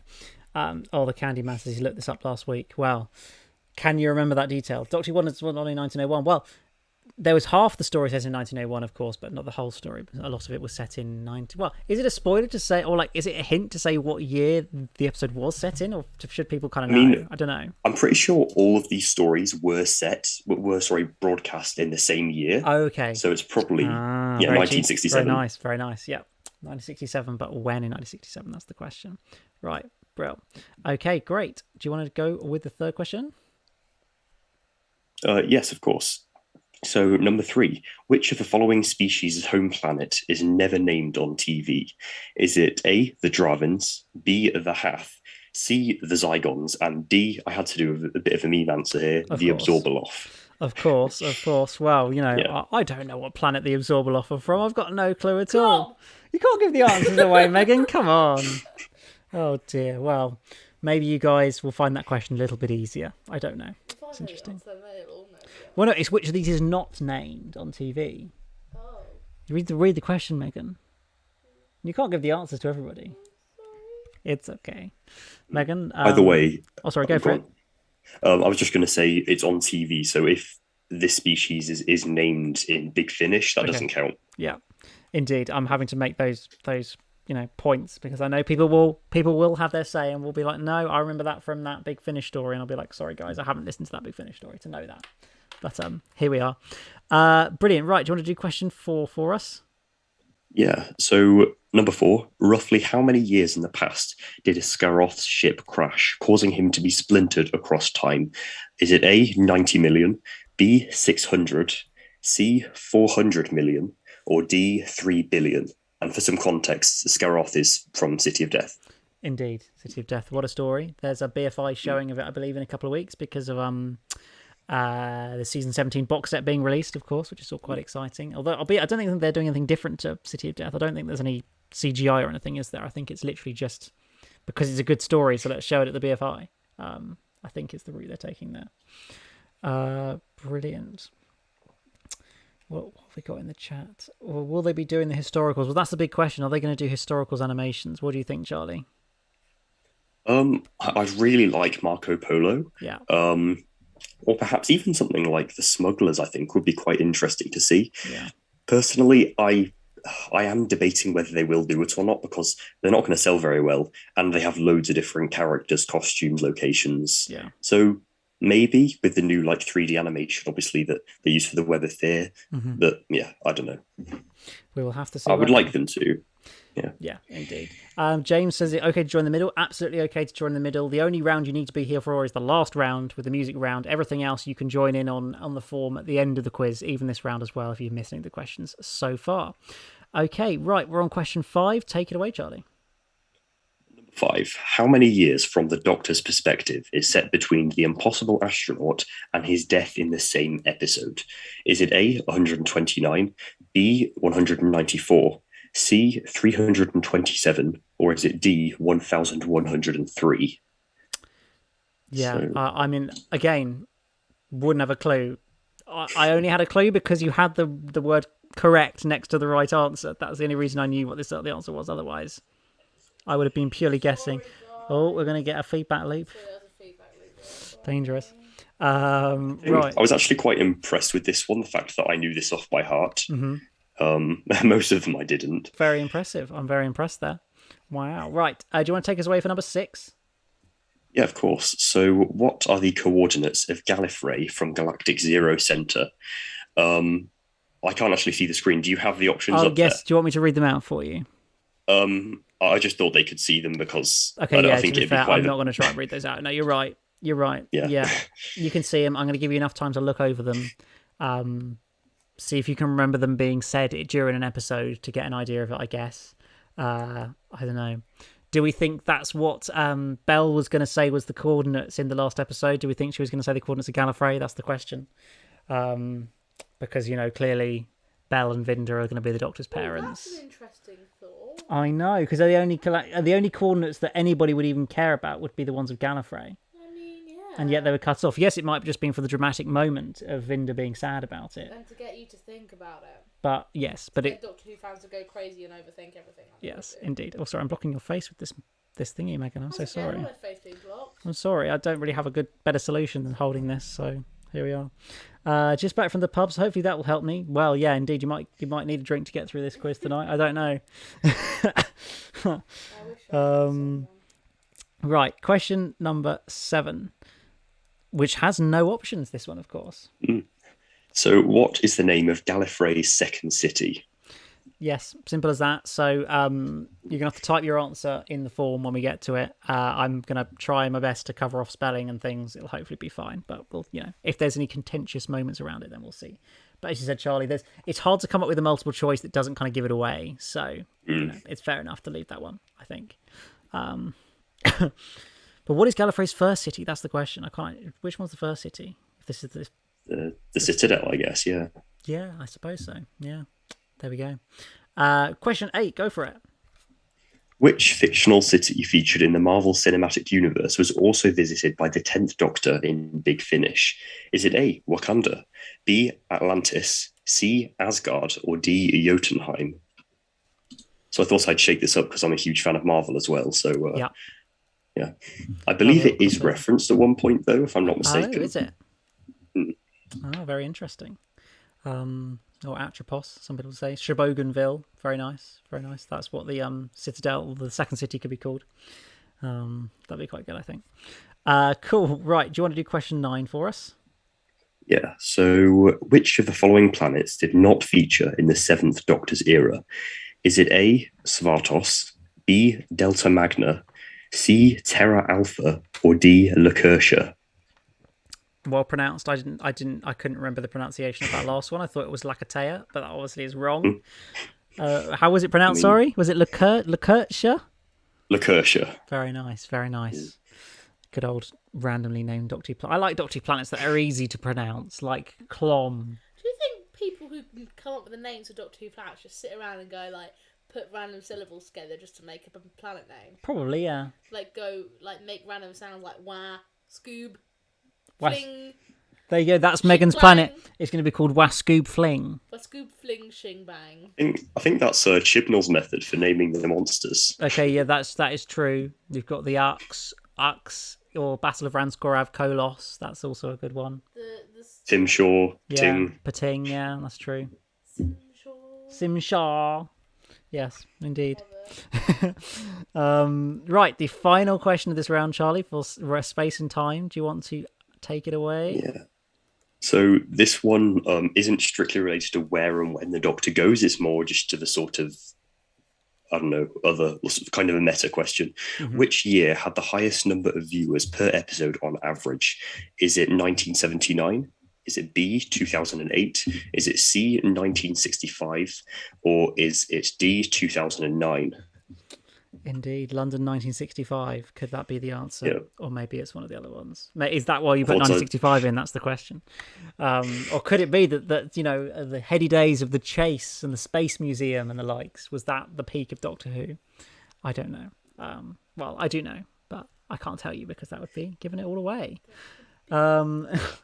Right, brilliant. What other answer? We've got Rex Coraco Falapatorius for the previous question. Yeah. Dreg, nice. Yes, indeed. Brilliant. Well, that brings us to the conclusion of round number 4. Thank you to Charlie for writing the space and time round. I think that's probably the hardest round of the quiz. I don't know. I think it's up there with David's round on Night of the Doctor in terms of challenging questions. So that was good fun. Yeah, brilliant. So, Charlie, obviously you're going to be joining me on Kavam later this week. Are you looking forward to... Yes. I've been plugging it 5 times in the stream, Megan, I mean, there's only 35 of us watching, 38 watching, so I know. Hopefully some of you guys listen to Kavam. Are you looking forward to chatting about, many things? We've got Abominable Snowman on top of Galaxy 4 and Village of Angels to chat about now. I think it should be fun, shouldn't it? Yeah, I don't want to give away too much about my thoughts on Village of the Angels, but I'm definitely looking forward to talking about it. Yes, I think it's going to be a good one. It's going to be good fun, isn't it? Flux has been the Yeah, hardest round, so Stuart who. I mean, yeah, I think the Flux round. I tried to make that. What's been the most difficult round for you, Charlie, so far? probably Night of the Doctor, Yeah. although I am biased considering I know the answers to this round. Okay, yeah, that's true. Yeah, you kind of Mm. you can take part in everything up to this bit, but you can't. Yeah, you know all the answers. So, but then if you like left it for like a week or a month, do you think you'd still know all the answers? Probably maybe like 6 or 7 of them, not all of them though. Yeah, I think it's pretty tricky, isn't it? Pretty tricky. Um, Brilliant. Right. Well, thank you very much, Charlie, for joining me. I'm Yeah. going to leave you now because we're going to crack on with the music round. But Mm. thank you very much for joining, for writing the round. And obviously, we'll go through the answers a bit later as well. But yeah, have you got anything else that's going on in your channel at the moment or anything that you want to plug or give a quick mention? Yes, I have recently finished well, not quite a full cast, but an audio series with quite a large cast called Homo Ultras. It's a series called The Third Doctor Exile, and it's Very nice. spoilers, a Cyberman story. Simon Although and they're Third on the Doctor. cover. Very good. So yeah, it's on my second like sort of sister channel, Dimension 5 Audio. So go and check it out on there. Indeed, go and have a look. Well, thank you very much for joining, Charlie, and well, Yeah. I will speak to you again soon. And join us obviously on Kavam as well, where you can hear lots more of our thoughts on all things Doctor Who, Blu-rays, DVDs, the whole lot. But yes, thank you for now, Charlie. Cheers. Bye. Bye. Oh, there we go. Brilliant. I can put this speaker down now. How exciting! Look, it's me just holding a speaker and a frozen shot. Let's tidy this up, guys. And next time I'm going to figure out how to do it a lot better, so it's a bit more slick than what we just had there, which is good, but it could be better. And that's, Okay. yeah, I'm always learning. You're reflecting on your mistakes. That's a very Thank important you. part of your education. It's a growth mindset, isn't It's it, important Megan? to have a growth mindset. Megan is big on a growth mindset, I am aren't you? big on growth You're big on mindsets. growth mindsets. It's a podcast. It's an Apple podcast. You can listen to Kavam on Apple Podcasts if you want to. It's Yeah, also you on should do Spotify, that. worth checking out, and it's obviously on YouTube as well for you all to enjoy. But we've got my favourite round to finish, as always, the music round. Oh yeah, we love the Should we whack it through the speaker? Because it's going to sound even nicer through the speaker than through anything else. Let's do it. Why not? Why not? No, I don't want to listen to it through the speaker, okay. Elliot. I'm sorry about that. Well, you're going to get it anyway. So as always, it's going to be 10 questions mixed up between the classic series and the new series, all about music of Doctor Who. You'll be having to choose different. You'll have 4 different options of different episodes, and you just got to decide which episode the piece of music is from. So hopefully it's not that hard, but we shall see. We shall see, indeed. Let's just load in the options because I want to give you guys some hope. So I've given you some options, obviously. Let's bring them in. And then we will just jam out to some classic and new music. It's very much just mixed in rather than being like all classic Who and then all new Who, which is what I did before. I've just sort of gone for whatever this time around. So here we go. I always have to, preface this by saying maybe one day I will get copyright blocked for doing this. But hopefully today will not be that day. Don't hunt us down, BBC. Indeed, don't hunt us down, BBC. I just am trying to give the fans some fun. Please don't, penalise us for once in it. their lives, I'm like, you're giving us BBC. Get wrecked. Well, Megan doesn't like the BBC very much, apparently. Oh dear. Right, are we ready for question number 1? I'm going to play it once. Going to show you the options, and then I'm going to play it a second time. So hopefully this is not going to blow our eardrums. I should probably tone it down a little bit, and then we'll get the levels right. But we'll see. Ready? Here we go. This is question number 1.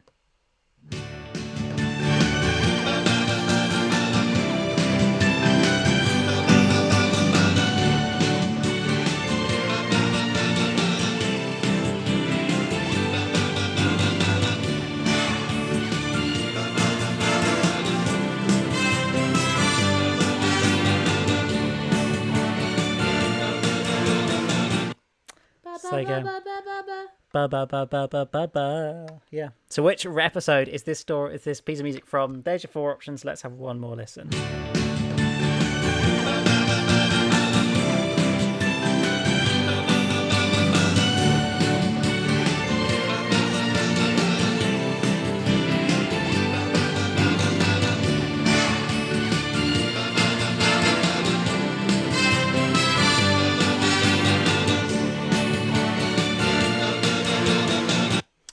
there we go. That was that. That was question number 1. Fascinating, Elliot. Do you have any idea where it's from, Megan? Well, you've got 4 options on screen. Do I know it? They're all from Series 7. Any ideas? Which one do you think it is? This one? Yeah. You're correct. Wow, Megan knows this stuff. Was that a guess? No. Really? I did know. Wow, very good. Right. Are you guys ready for question number 2? This is a classic Who Won this time, but which one is it from? Have a little listen to this. Oh, that's piercing. Yes, it is piercing, actually, isn't it? Brace yourself.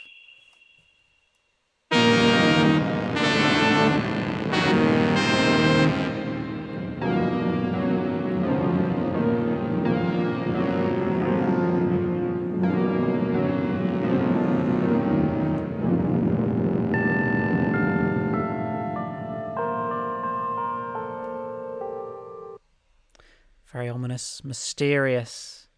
But what could it be? Supreme Bops only. Well, there's your 4 options. Let's have one more listen. That piercing sound. That's piercing.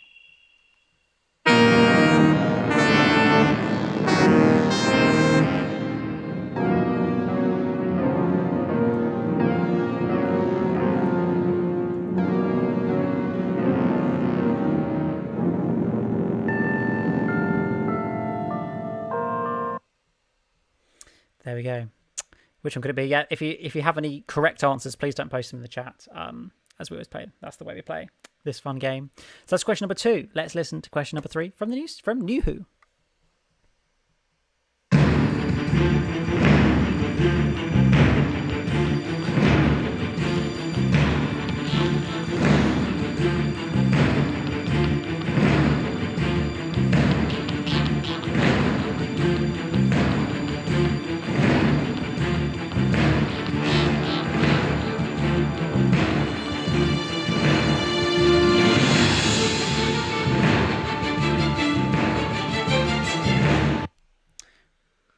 That is question number 2. Question number 3, sorry. Megan is trying to decide which one it is. She thinks it's that one. It's not that one. It's actually that one. No, don't say any words. We can't give anything away. Here's your options. Let's have one more listen. And just a reminder, it's always the first time you hear this piece of music in an episode. So even if it's repeated, it's about the first version of this that we hear.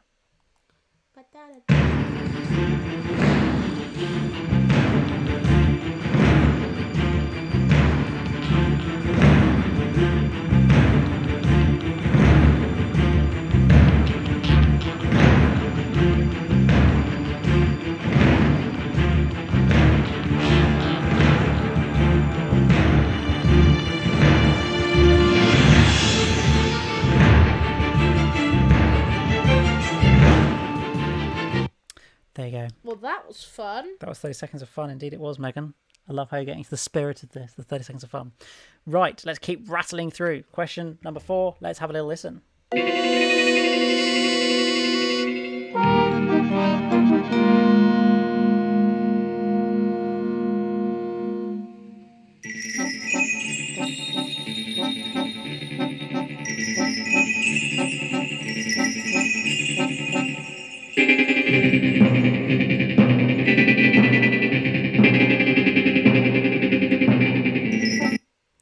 What could it be? Very mysterious, slightly jaunty piece of music, maybe, would be able to describe it. This is literally an ITV News theme tune. Love it, indeed. About the previous one. Right, question. Have one more listen. Here are the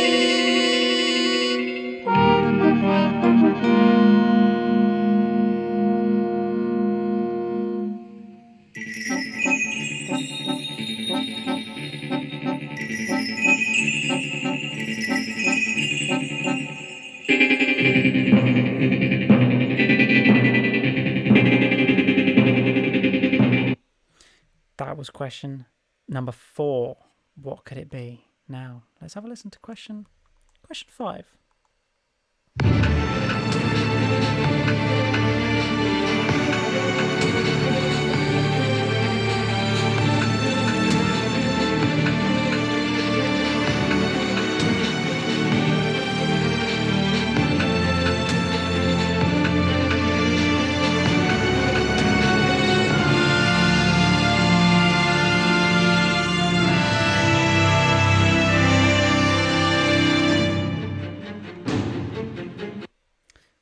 What episode is it from? Here is your 4 options, and let's have one more listen.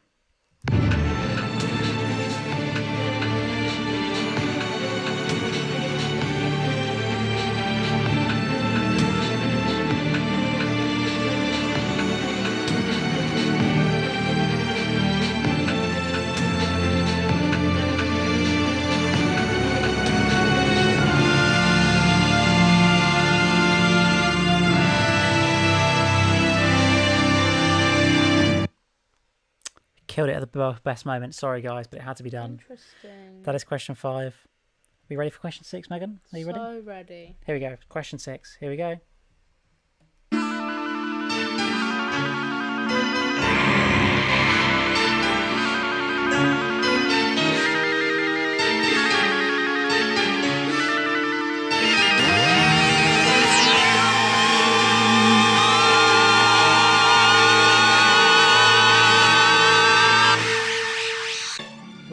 Oh, wow. We nearly heard question 7 there as well. Sorry, guys. That was a very short piece of music. Let's have one more listen to question number 6. But also, of course, we've got to give you the options. Here we go. Question number 6.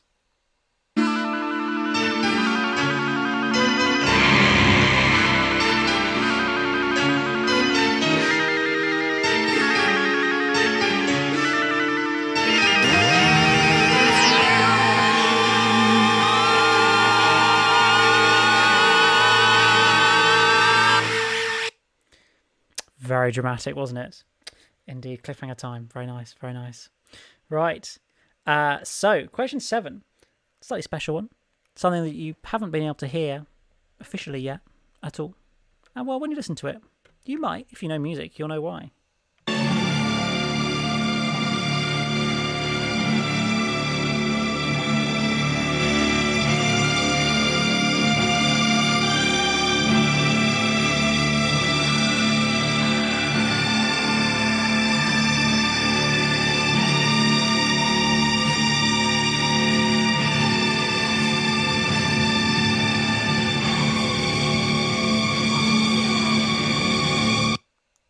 Well, of course, it's from Doctor Who Flux. But which episode of Doctor Who Flux is it from? You'll never know. Thanks to unreleased music that I have made. Well, not made, but made available. Let's have one more listen to this dramatic piece of music. Oh, lost the speaker. Hang on. There we go. Let's try again, shall we?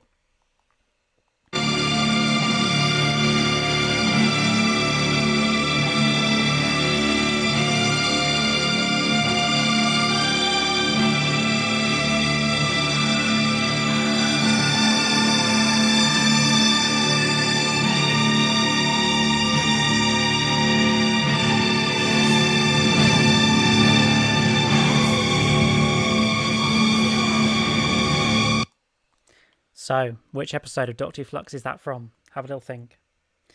Who said it was Doctor Who Flux? Well, the 4 options are the 4 episodes of Doctor Who Flux. Oh.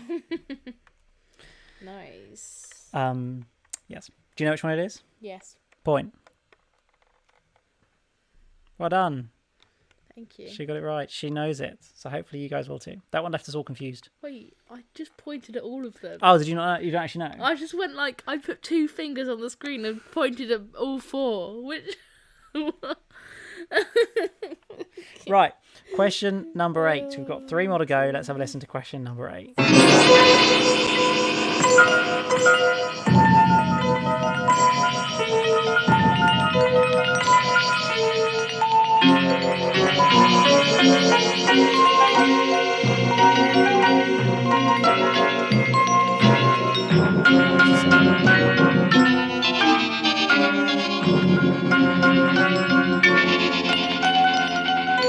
I'm 95% sure I did a similar one last time, but not the same one.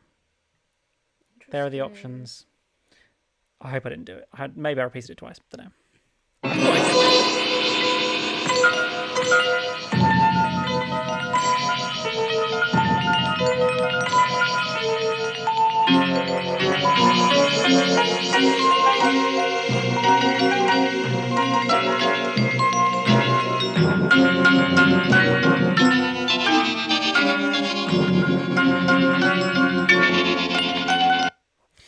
So there we go. That was question 8. It's very 4 options. Have a little think. And then finally, well, not finally, question number 9. We've got one more game from the classic series before one more Doctor Who Flux piece. Let's have a listen to this one.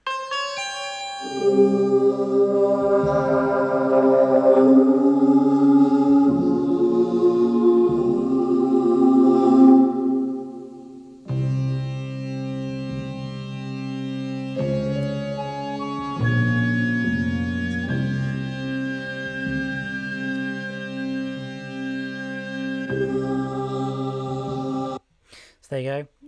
4 options and one more listen.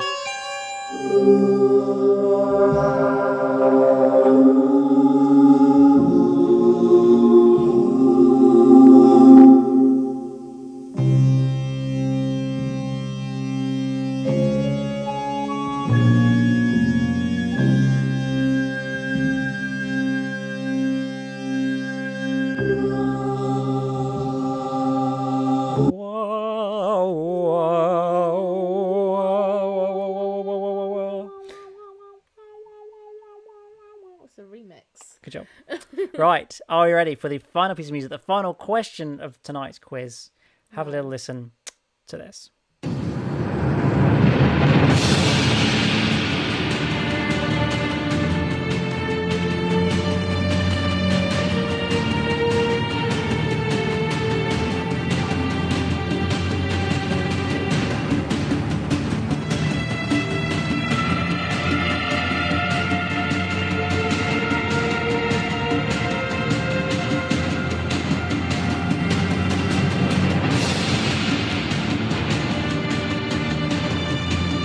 I'd love to play more of it, but I don't want to risk getting this blocked. So what was this from? Have one more listen to this piece of music. The final piece is from Doctor Who Flux, but which episode is it?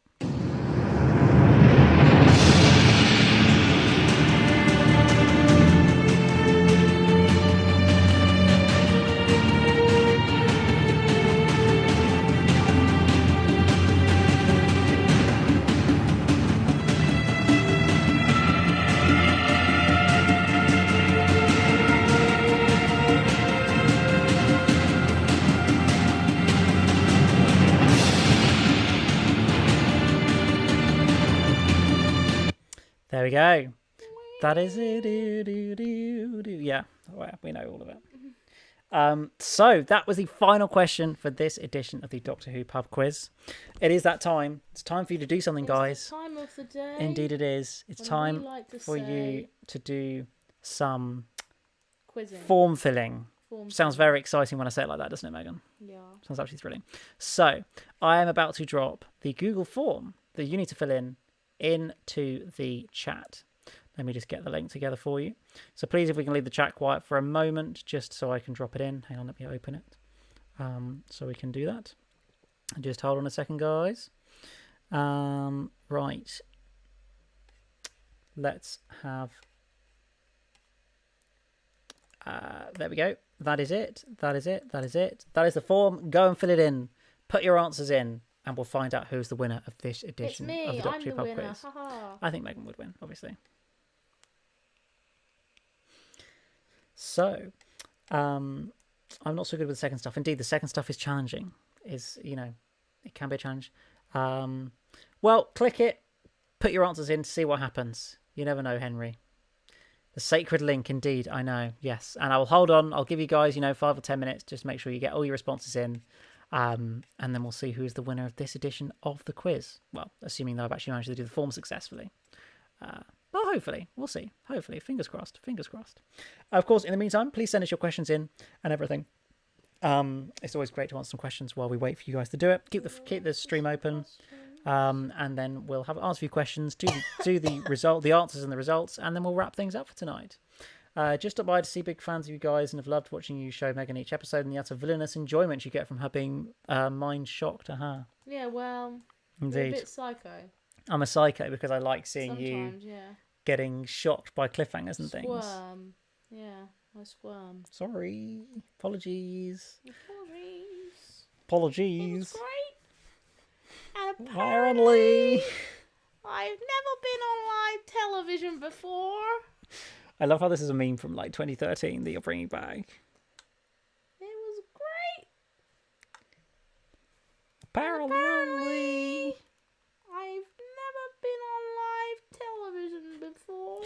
The first few rounds for me were Cronenberg in my local. Love that. Very nice, very nice. Well, you can still join in if you want to. Still there for you if you would like to. Yes, please feel free, guys, to fill in the form and send in your responses, and we'll find out who the winner is of this week's quiz.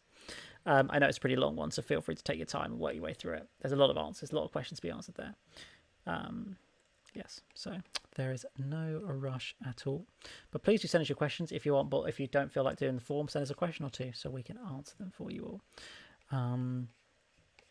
Yes, Megan, are you excited for the rest of Doctor Who Flux? I think I am, yeah. You think so? I feel pretty excited about it. How'd you feel about the last episode? Yeah. I enjoyed it. I mean, you think you were half asleep through it? No, I wasn't. Were you not? No, I wasn't. I enjoyed the angels. Okay. I enjoyed the bit where they were going through the tunnel. Mm-hmm. And then their arms were like coming out. Yeah. And the Doctor turning into an angel? Yeah, that was really impressive at the end. I wasn't expecting that. How do you think that's going to be like resolved though?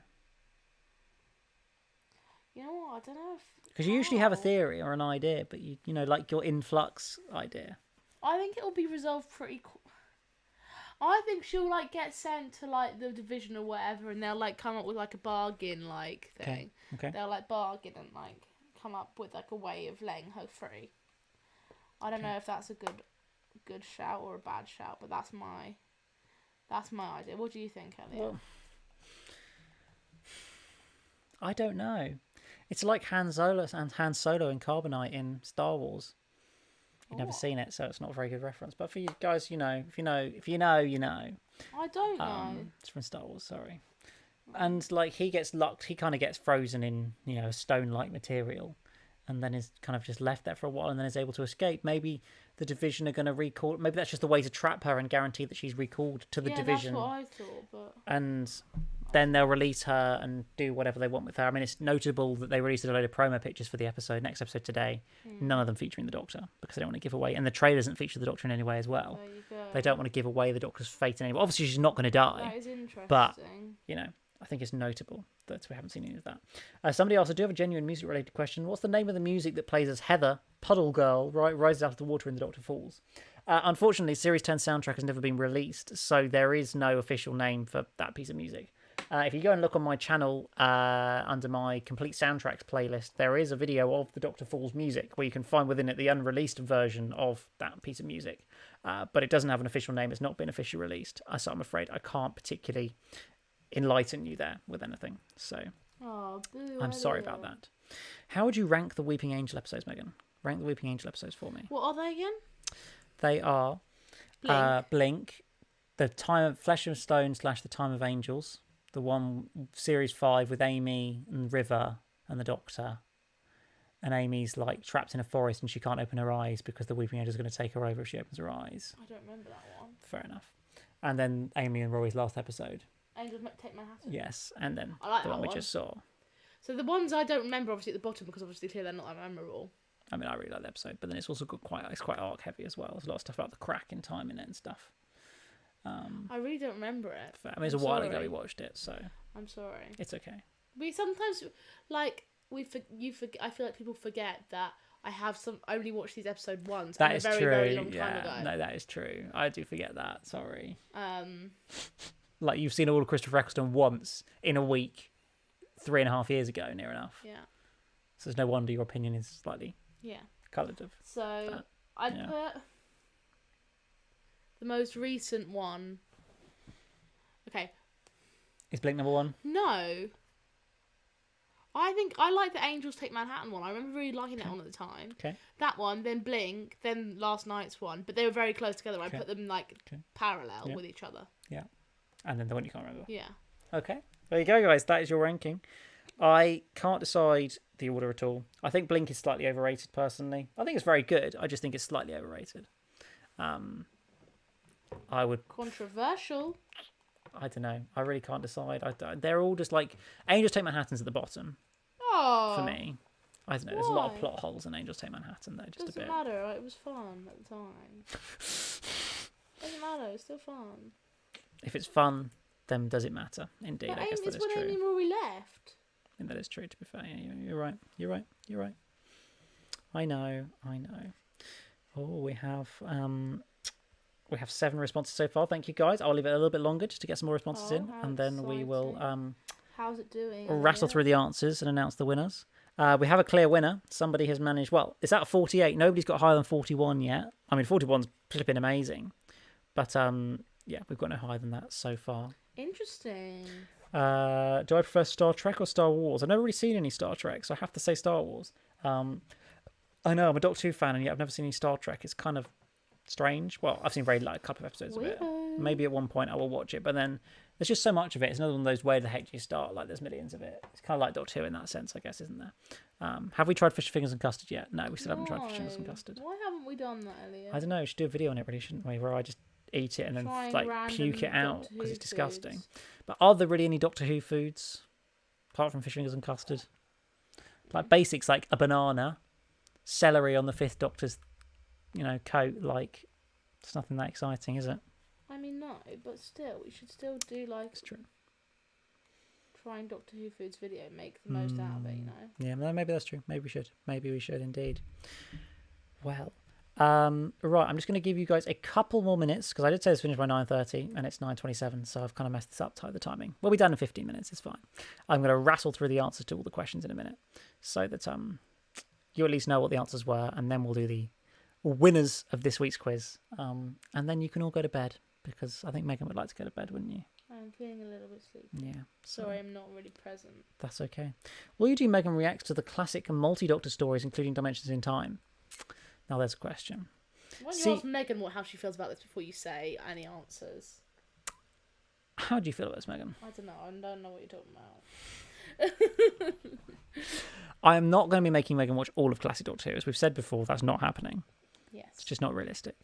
My intention at some point in the future, if Megan consents to this, would to be watch roughly one story per Doctor from the classic series. So you get a flavour of each of the different Doctors. Cool, man. And a companion or two. That sounds cool. If you feel up for that. Sure thing, Bob. I was considering showing her like the 5 Doctors and things like that. But then they are also very continuity heavy because like the 5 Doctors is like a classic, is a it's anniversary special. There's 5 Doctors in it and loads of companions. And unless you've seen a lot of the stories before, you're not going to know who half the characters are.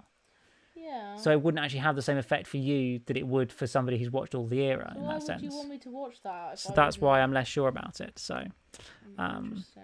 yeah, I'm undecided, but I'm not so sure about doing that one. Right, have we hit a conclusion in responses? I think we have. So oh no, we've got 13. Sorry, I've jumped up. I'm going to give you a bit longer then. Sorry, it's shot up since. Oh, what a disaster! We've got 2 people on the same score, and I have no tiebreak question. This is indeed an moment. An moment. What are you going to do, Mr. Smith? Hope somebody puts in one that isn't equal. I didn't plan for this, guys. Why are you so good? Well, oh, there you go. We've got 16 responses now. Well, thank you, guys. I wasn't expecting that so many of you who are watching are also competing. It's great to hear, so thank you. Everybody makes mistakes. Your consent needs to be pure. Yes, do you want to talk about the consent issue from Pyramids at the End of the World? Was it Pyramid at the End of the World? I think it was. Yeah, it was. Earthshock, that would be a good choice to watch in the classic series. Yeah, it's got a good surprise in it. Good couple of surprises, to be fair, in it. Yeah, that'd be a good one. Toast on beans. Yes, there you go. We should have some toast on beans. That'd be a tasty food, wouldn't it? Sounds delicious. I think 1 story per season might be a little bit too much for Megan. I don't think I could put you through 26 Classic Who stories. I could do that. All of which are like an hour and a half long at least. 100% I could do that. And react to each of them. Yeah. Well, you heard it here first, or she's speaking sarcastically. Megan's great. There will be something in the future. We'll do our best. Megan Reacts is not ending forever with the Doctor, with Twice Upon a Time. I do enjoy doing Megan Reacts, but I also am quite busy at the moment. That is true, yes. Yes, it may be a while. Like, I am going through quite a busy period in my life. Yes. So, but that's okay. Everyone goes through busy phases. Indeed, they do. Yeah, exactly. I'm in my final year of university. So am I. But Megan's is more busy than mine, for sure. So we're just vibing. We're just vibing, indeed we are. Exactly. Right, I've got to come up with a tie-break question, Megan. Unless you can come up with a tie-break question. What are you going to do? Google Doctor Who tie-break quiz questions. Yeah. It's got to be Doctor Who related. Oh, look, it's the new winner of the Great British Bake Off. Woohoo. Remembrance would be a good one to finish on. Yeah, I'd probably do Survival, to be fair. Do maybe Remembrance and Survival if we could. I don't know. James, I will just check for you, James, if your response has appeared. Hold on 2 seconds and I'll have a look for you. Yep, your response is in here. I've got 17 responses so far, so thank you guys. I really, really appreciate it. And What's yes, it called? which episode? The one from the love. No, actually no. Are people not allowed to know?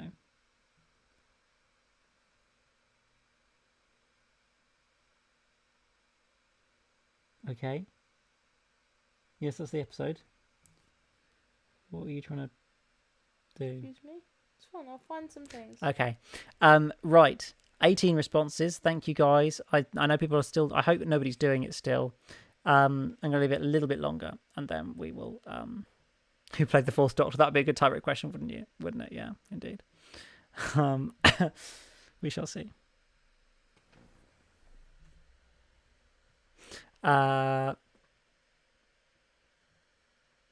Right. Let's give you a minute or two more because I know it's a long thing, but also we need to wrap up and do some answers to this. So let's load in the questions so I can do it, and then in sort of 30 seconds time I'm going to close for good the quiz form. Right, let's get this ready. Hold on, guys. Do some questions. If you want to. Maybe a new series where Megan removes names and personal info from her documents. Maybe a new series where Megan removes names and personal information from documents Megan redacts. Nice. I like that. That's a good one. Great. That's great fun. I think we should do that. We'll be there for that one. Yeah, it's true. Right. Round one. Let's drop in these questions and I'll give you guys some answers. Because I'm sure you've all been waiting for them. Here we go. Okay. Go back. Okay, so this is the moment. The form is now being closed. I'm really sorry if you haven't got your response in yet, but we've got to move this on. So the forms are closed. There is a tie break between two people, which we're going to have to sort out in a minute. But firstly, let's rattle through these answers at a rapid pace. So, question 1. Who wrote the Five Doctors? It was, of course, the legendary Terence Dicks. A great writer. Legend. Really sad that we lost him a couple of years ago. Question number 2. Slightly debatable, but where is the majority of the story set? I went with the Death Zone. I'm really sorry if you thought it was the Citadel. I guess it could also be that. It's a bit debatable, but I went with the Death Zone. Which of the following companions did not reprise their role in the story? It was Joe Grant. Katie Manning didn't come back to play Joe Grant, even though we only saw Liz and Zoe in the little sort of ghost moments as they were getting into the whatever the building's called. I can't even remember. Wow, I'm such the tower, the Great Tower or something. The Great Tower of Rassilon, something like that. I can't even remember. Something of Rassilon. I can't quite remember. Sorry, guys. Which iconic line from Classic Who is spoken in the story? As I read this question out earlier, I realised that 2 of them are actually said in this story, but the one I was going for was no, not the mind probe. But I also realised that the first Doctor does say, "You may be a doctor, but I'm the Doctor." I realised that was also said. So sorry, guys. But the answer was no, not the mind probe. Really messed that question up there. Question 5. Which story is the footage of Fourth Doctor and Romana from? It is from Sharda. The unmade story Sharda, of course, was where they brought this footage from in this episode.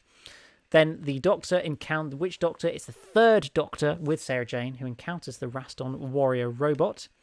Question 7. The story actually in the UK aired The Dark Tower of Raston. That's it. The story actually aired on the 25th of November, a rare time where Doctor Who aired in the US before it did in the UK because it aired in the US on the 23rd on the anniversary day, whereas it aired on the 25th in the UK to coincide with Children in Need of that year. Rather interesting fact, I think. Which famous villain didn't appear? Of course, it was the Centaurans that did not make an appearance. We saw the other 3 monsters or villains in the piece. The footage from another story, I guess, apart from Sharda, isn't actually said like that, Elliot. Which isn't said like that? Raston Warrior Bobot? Am I saying it wrong? Raston? Or the Dark Tower of Rassilon? I don't actually know. Is it the Great Tower of Rassilon? I can't actually remember. Sorry, guys. Footage from which other story appears within this episode? It's the Dalek invasion of Earth. The famous speech from the First Doctor, of course, is what it is. then the total viewing figures for this episode were 7.7 million, so the highest of the lots there. And that was round number 1. So, very, very good. Let's rattle through onto the next one. Just give me 2 seconds to get the questions in there. And then we'll go through the What the Flux round. Were you saying What the Flux when you read these questions throughout this quiz? I said What the Flux when I saw that somebody was level with someone else. We've got a tiebreak to sort out. Right, let's do round 2. Who is the first main character we see after the title sequence in Halloween Apocalypse? It was Williamson, that mysterious man who we still don't know anything about. But we know he's going to be in the next episode and hopefully finally might start to make some sense. But his first scene in 1820 was after the title in this episode. Question 2, what is the original name of the character who became Azure? Her original name was Anna, which we see when we first meet her. Oh, I see. Yes, of course. Sorry, Bananas are good. Yeah, you're right. He says, I'm the Doctor, the original, you might say. Yes, indeed. I get a bit mixed up. What is the name of Dan's mum? Dan's mum is called Eileen. Did I know that before I looked it up? No, I did not. Question 4. Every 27 hours, the Centaurans have to rest for 7.5 minutes at a time. Question 5. Which iconic monster do we not see in Once Upon a Time? Again, it's the Centaurans. They don't turn up in this one either. Then question number 6.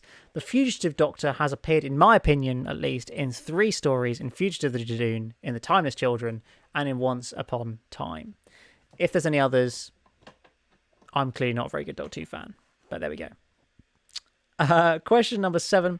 What year did Yaz and Dan get sent back to in Village of the Angels? They got sent back to 1901, so 120 years ago from where we are currently.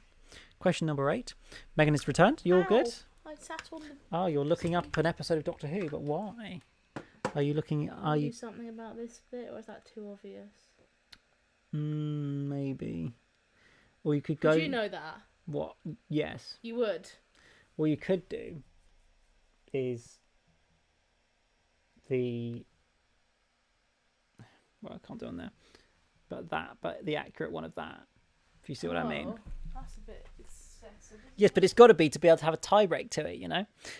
Anyway, sorry guys, get distracted. Previous story featured a mid-credit scene. It was Death in Heaven, when of course Santa turned up in the middle of the credits to interrupt the ending of the episode. That's the only, as far as I know, the only other time that's ever happened. Question 9, what was the last on-screen appearance for an Ood? It was in Revolution of the Daleks, so not very long ago, really. But they also, of course, appeared in the other 3 stories that are options on this list. Then the final question for this round was the official Doctor Who website said that Doctor Who Flux is story number 297, which, of course, means that in theory, the Centenary Special is going to be story number 300. Maybe that's why they numbered it like that, so they could big up that it's story number 300. I don't know, but it just seems possible. James Morris, I can tell you that you... hang on, let me find you. Which...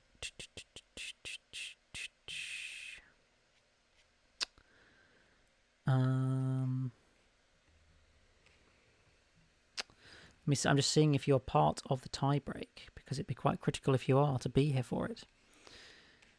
It looks like you might be part of the tie break, in fact. Spoiler alert, but you may be part of the tie break. You've got a few other things to do. Well, you might have to stick around, Megan. Have you got a tie break question for us? Oh, the name. Okay. That's a good idea, to be fair. Right, let's whack through this nice and quickly so that, James, you can stick around to hopefully answer a tie-break question to try and win the quiz. Surely it's worth sticking around to try and win the quiz. Right, round 3. Let's do this nice and quickly. The 8 questions on the 8th Doctor from Night of the Doctor. Here we go. Let's bring him in.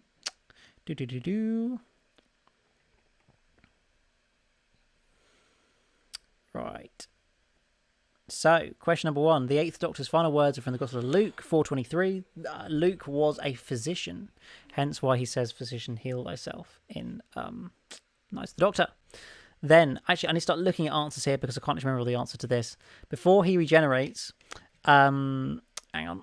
The 8th Doctor honours his companions. One of the following statements is false. The false statement is that the Doctor names his companions alphabetically, because the 8th Doctor almost names his companions alphabetically, but mentions Tamsin before Molly, breaking the sequence of consecutive alphabetical names. Then character options. They released 2 figures for Night of the Doctor.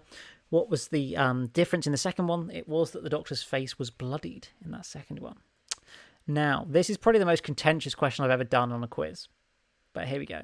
How many individual actors have appeared as new incarnations of the Doctor on television in years between Paul McGann's first TV appearance in 1996 and his second in Night of the Doctor in 2013?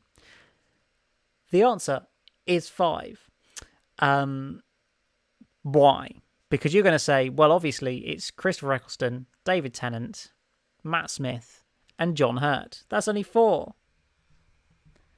I've been very naughty and used a Wikipedia page of appearances of the Doctor, where this Wikipedia page classes the Dream Lord from Amy's Choice as a creation of the darker side of the Doctor. So I'm counting that one, which makes the answer 5. That's not fair. I know. But the alternative was having like 28 incarnations of the Doctor when we count audios and all that as well. So, yeah, sorry guys. Very naughty of me. If you got it right, either you guessed or somehow you thought through my logic. But here we are. Question 5. As the Doctor and Cass run through the crashing gunship, the Doctor plans to outrun the impact. What's the logic he gives Cass? They go to the back end of the ship as the front will crash first. The front will crash first, that's B. No, we're not counting eyebrows. That's true, actually. I could have... Yeah, that's true. I know it's not fair, guys. I'm a terrible quizmaster, People aren't I? said that's not fair in the comments. Canty Man said that's not fair. I know. Sorry. In Night of the Doctor, the Sisterhood of Khan make their first TV appearance since 1976 is the Brain of Morbius. What else makes it return? It is the Elixir of Life. Because following the Brain of Morbius, Khan made its next appearance when the Eighth Doctor and Lucy Miller visited in Big Finish story Sisters of the Flame / The Vengeance of Morbius, which is only 32 years later, so 5 years before we saw Night of the Doctor. The Elixir of Life, although mentioned in a video game, The First Adventure, was not seen again until the Eighth Doctor regenerated. So thanks to Big Finish, the answer is Elixir of Life. Yes, indeed, the Shout Doctor, I guess, could also be counted, but then it gets a bit confusing. If we count him, we should count Peter and Time Crash. I know. Yeah, see, it's an impossible question. Like, it's one of those, because it's getting so complicated with incarnations of the Doctor now, that it's just, yeah. Then don't ask it. Well, I tweaked a question that David gave me, so that was even more contentious than... It's not your fault. So I mean, I can give you the original one, if you want it. Actually, no, I can't, because it's gone from there now. Anyway, the novel... that was June, of course. The film that recently came out was June. Then the Doctor tells Ahila he can do with 4 minutes. It's not hard-boiled 4 eggs in 4 minutes. You'll be pleased to know, Megan. Yes, it is watch television, read books, play chess, and knit. That is what the Doctor can do. Anyone answer boiled eggs? Did anyone answer that answer? I can tell you thanks to... I will be so upset if you answered that answer. You disappointed me. You let me down, you let us down, and you let the quiz down. You let your family down. That's all down. Hang on. 3 people. Did you do it just to annoy me? Is that how it works? I understand. Oh dear, I can't see who it was, but I'm 3 people crying did. In the club right now. Wow, fair enough. Really upset. So how do people do on this round? That's what I'm interested. Correct, mostly correct. Hardly anybody got that right. Wow. Very good, very good, very good. Right, round number 4. Let's do Charlie's round, which was, of course, all about space and time. Let's bring them in, and let's get this all wrapped up. Round number 4. Here we go. Oh, Henry on his boat voted for the hard-boiled eggs, Megan. Henry's joining us from a boat in Scotland. I'm sorry, look, it's nothing. And yeah, he picked the wrong answer. I'm just upset. Come on, he's on a boat. Okay, but that doesn't mean he's allowed to make silly decisions. You could hard-boil quail's eggs in 4 minutes easily. Fair enough. I accept that. You're right, I'm wrong. Wow, fair enough. Right. So, the 26 planets and 1 moon were relocated to the Medusa Cascade by Davros in the Stolen Earth. 1 planet's name derives from a chapter of the Key to Time season. Which story from that season? It was Calufrax in the Pirate Planet. I hope you got that right. That was quite a hard one, though. Which Doctor episode was partway through broadcast on the date the Village of Angels was set? I believe, was it the Ice Warriors? I think it was the Ice Warriors, wasn't it? Yes, it was the Ice Warriors. We were halfway through the Ice Warriors in 1967. So maybe when Professor Jericho or Claire Brown, you know, before she was being experimented on or like being checked and things, maybe she was watching an episode of The Ice Warriors on television. Maybe she was. Maybe she was. Maybe that's when we go real meta. I want Doctor Who to go meta and for it to exist as a TV show within the Doctor universe. I think it'd be so cool. Be so Do an episode about that. It'd just be great. They would lose all their audience. I'm just saying. No, it'd be a great idea. They nearly did it as well in the 1980s. They like, you know, because there's an episode that's set on the day that Doctor Who ever started, and then there's a shot of a television that says, "And now time for a brand new science fiction series called," and the shot cuts.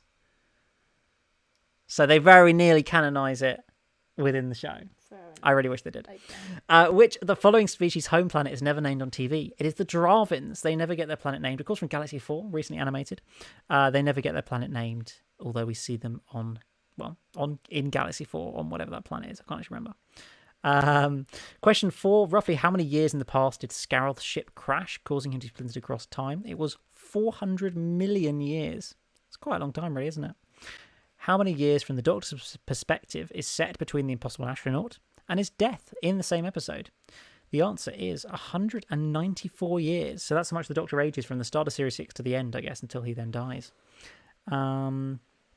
Then question 6.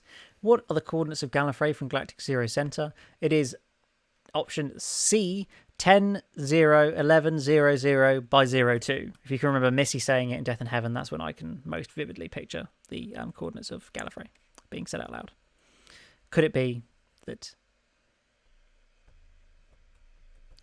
it was, they come from Drava in Galaxy 4? Do they come from Drava? Did the Dravans come from Drava? I don't even know. I'm sorry, guys. If I'm wrong, I'm wrong. I don't know. No, but I think the key thing is it's about being mentioned in television. Is it actually mentioned in Galaxy 4? That's what I don't know. They're from Drava, but is Drava mentioned in Galaxy 4? That's what I want to know. I don't think it is. Charlie, if you're still there, please help me out because I don't know the answer to this. I hope it's not, but I don't know. That's the answer though, so you got to roll with that. Saigon's planet wasn't named, was it not? I don't know. Maybe it was. Don't know. Now I'm having to look this up, aren't I? Place of origin is Zygor, apparently. Apparently it's Zygor. I don't know. I didn't do the wrong answer, did I? That was the correct one. I did mark the correct answer, didn't I? Maybe I did this all wrong. Maybe it's my fault, Megan. Probably. Seems likely, doesn't it? Wouldn't be surprised. Yeah, it makes sense. Yeah. Not in a mean way, but you know. No, it's true. It's true. I probably got it wrong. Let me know in the chat, guys.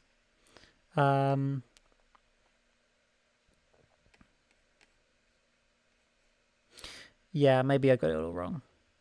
Don't know. Sorry. Let's see. Yeah, we're going to move on. I will come back to it. I might amend the answers here. Question 7 is always going to go wrong at some point, wasn't it? Okay. What is the name of Gallifrey's second city? It is Arcadia. So there you go. That's the answer. Simple as that. Hopefully you got that right. Which fictional city featured in the Marvel Cinematic Universe was also visited by the 10th Doctor in Big Finish? It was Asgard. We also get Asgard in Doctor Who. Then the following planets, which of the following planets did not feature in the 7th Doctor's era? It was Delta Magna. That did not appear in the 7th Doctor's era. And the episode of the year with the highest average viewing figures per episode is 2009. The Specials year. Waters of Mars. The End of Time. Wow. That was the year that had the average highest ratings, which I guess helps when there's hardly any episodes and they're all specials and they all feature David Tennant. Not that much of a surprise, is it really? I don't know. Help me out, guys. Which one's right? I don't actually know. On that question, I'm sorry if I'm wrong. I'm just going to check the questions again. Check that I at least got that answer from Charlie and I didn't accidentally make it wrong. Yeah, as far as I know, maybe Drava's mentioned in the episode. I know. Let's look up a transcript of Galaxy 4. That will tell us the answer. Is this really necessary? Yes, it's really necessary. Because I've got to be correct. Drava. Okay. Yep, it's mentioned in the episode. It's mentioned 3 times, isn't it? Great vibes. Sorry, guys. Let's see if Terror of the Zygons has Zygor in it. Then I'll switch the answer, and that might change everything. It might all go wrong now. No, Zygor's not mentioned. Sorry, guys. Must be incorrect there. I'm going to switch that over. I'm going to switch it over. What does this mean? This could mean that everything changes. Everything has changed. All I know is you held the door, and you'll be mine and I'll be yours. Oh, I know since yesterday, yeah. Everything has changed. Yeah, I know Taylor Swift now, guys. Thanks to Megan. You are a true Right. Swiftie. Has it all gone wrong because I changed the responses? Changed the answers? Oh no, it's a 3-way tie now. It's a 3-way tie. What a disaster. Dear. Oh my Well, days. you're winners in our eyes. We'll just say that much. Indeed we will. Indeed we will. Oh, where's it gone? Most of you got Arcadia, right? That's impressive. Omegopolis, I like that answer. That's very good. Right, let's get on to the final round. Come on, let's bosh off the music so that we can give you some results. Because most of you are left now anyway as well. So we better to finish this off. Good vibes. Right. How many people left? We're down to 21. Good vibes. We were at like 40. But, it's been going on a long time. I really need to like make this quiz last less time, don't I? Maybe we need to just do like less rounds. Or just do the rounds more quickly as well. Yeah, I agree.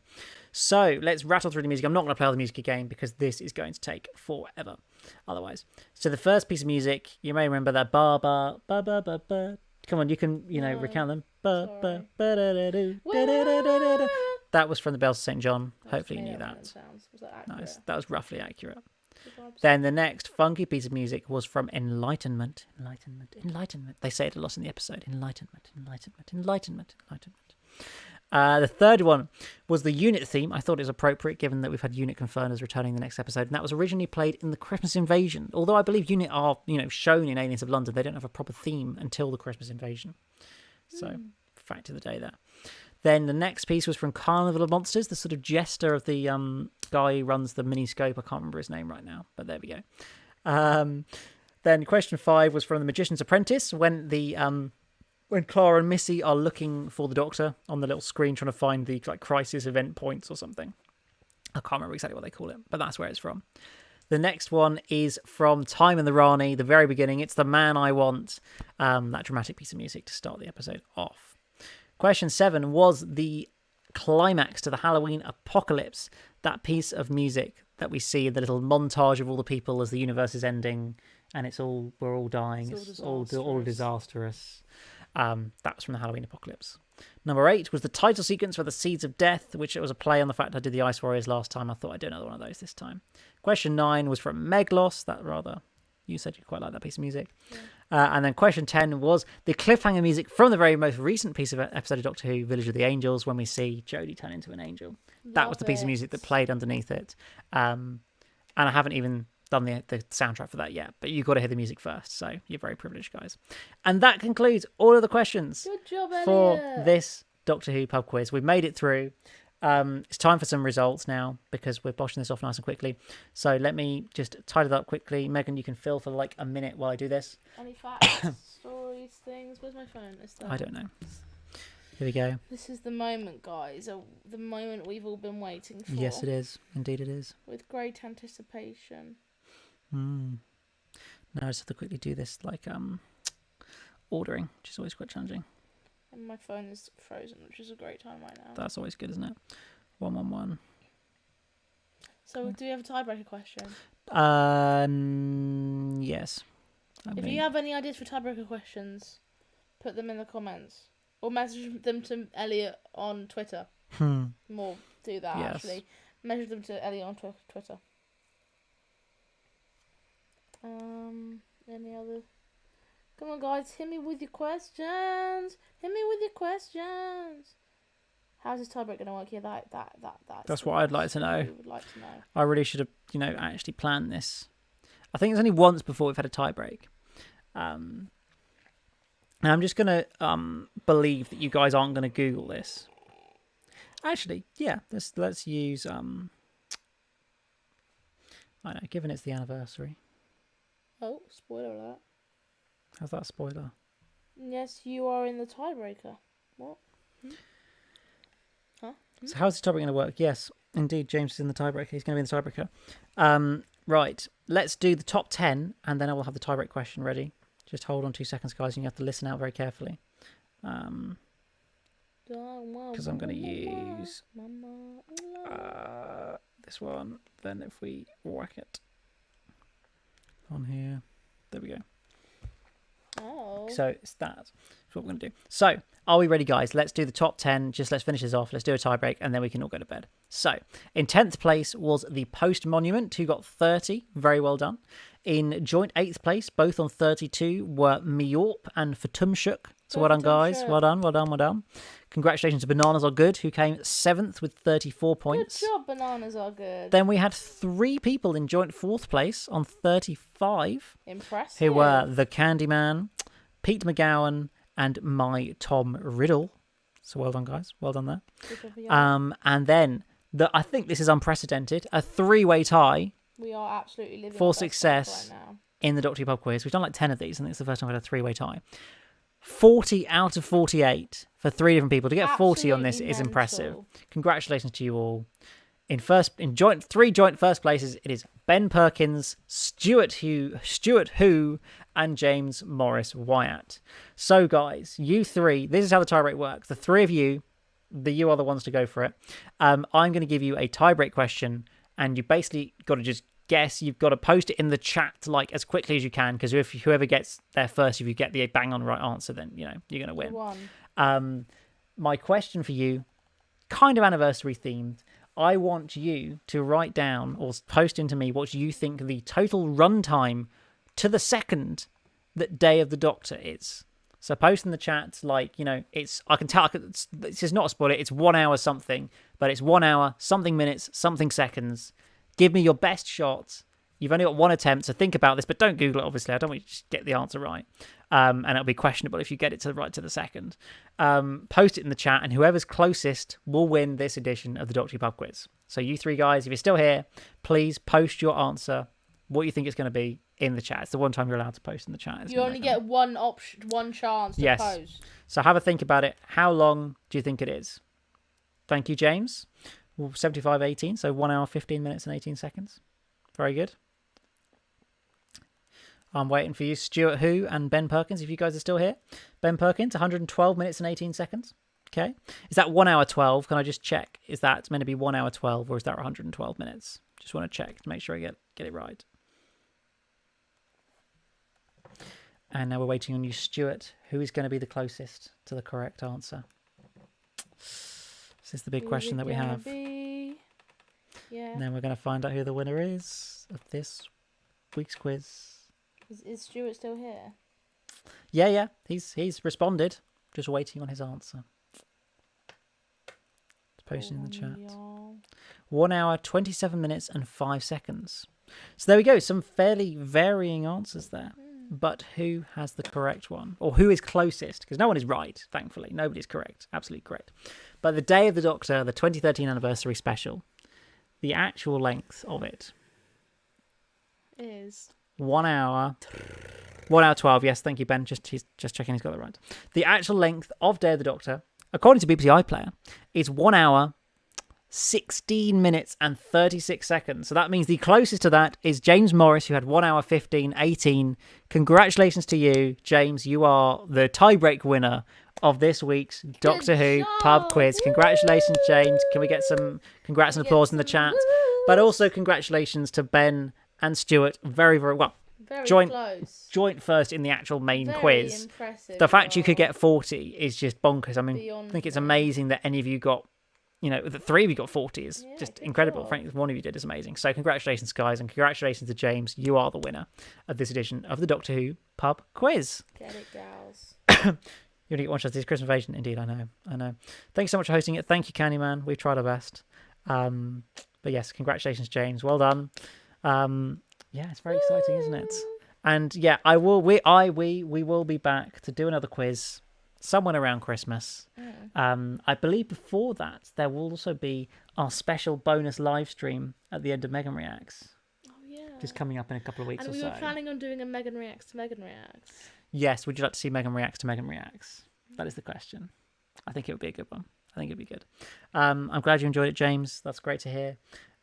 First time try. Well done, James. First time winner. Clearly, you should definitely come back next time, and you'll have another chance to win. But well, it's 10 o'clock on the dot, so I think it's a good time to wrap it up now. Thank you all for joining, for playing, for having fun. I hope you've had a good way to spend your Doctor Who day evening. And yeah, please join us again soon when we do another one in a few weeks' time for Christmas. Yeah. And obviously keep across all the content on the channel, my podcast Kavam, all the videos, Megan Reacts,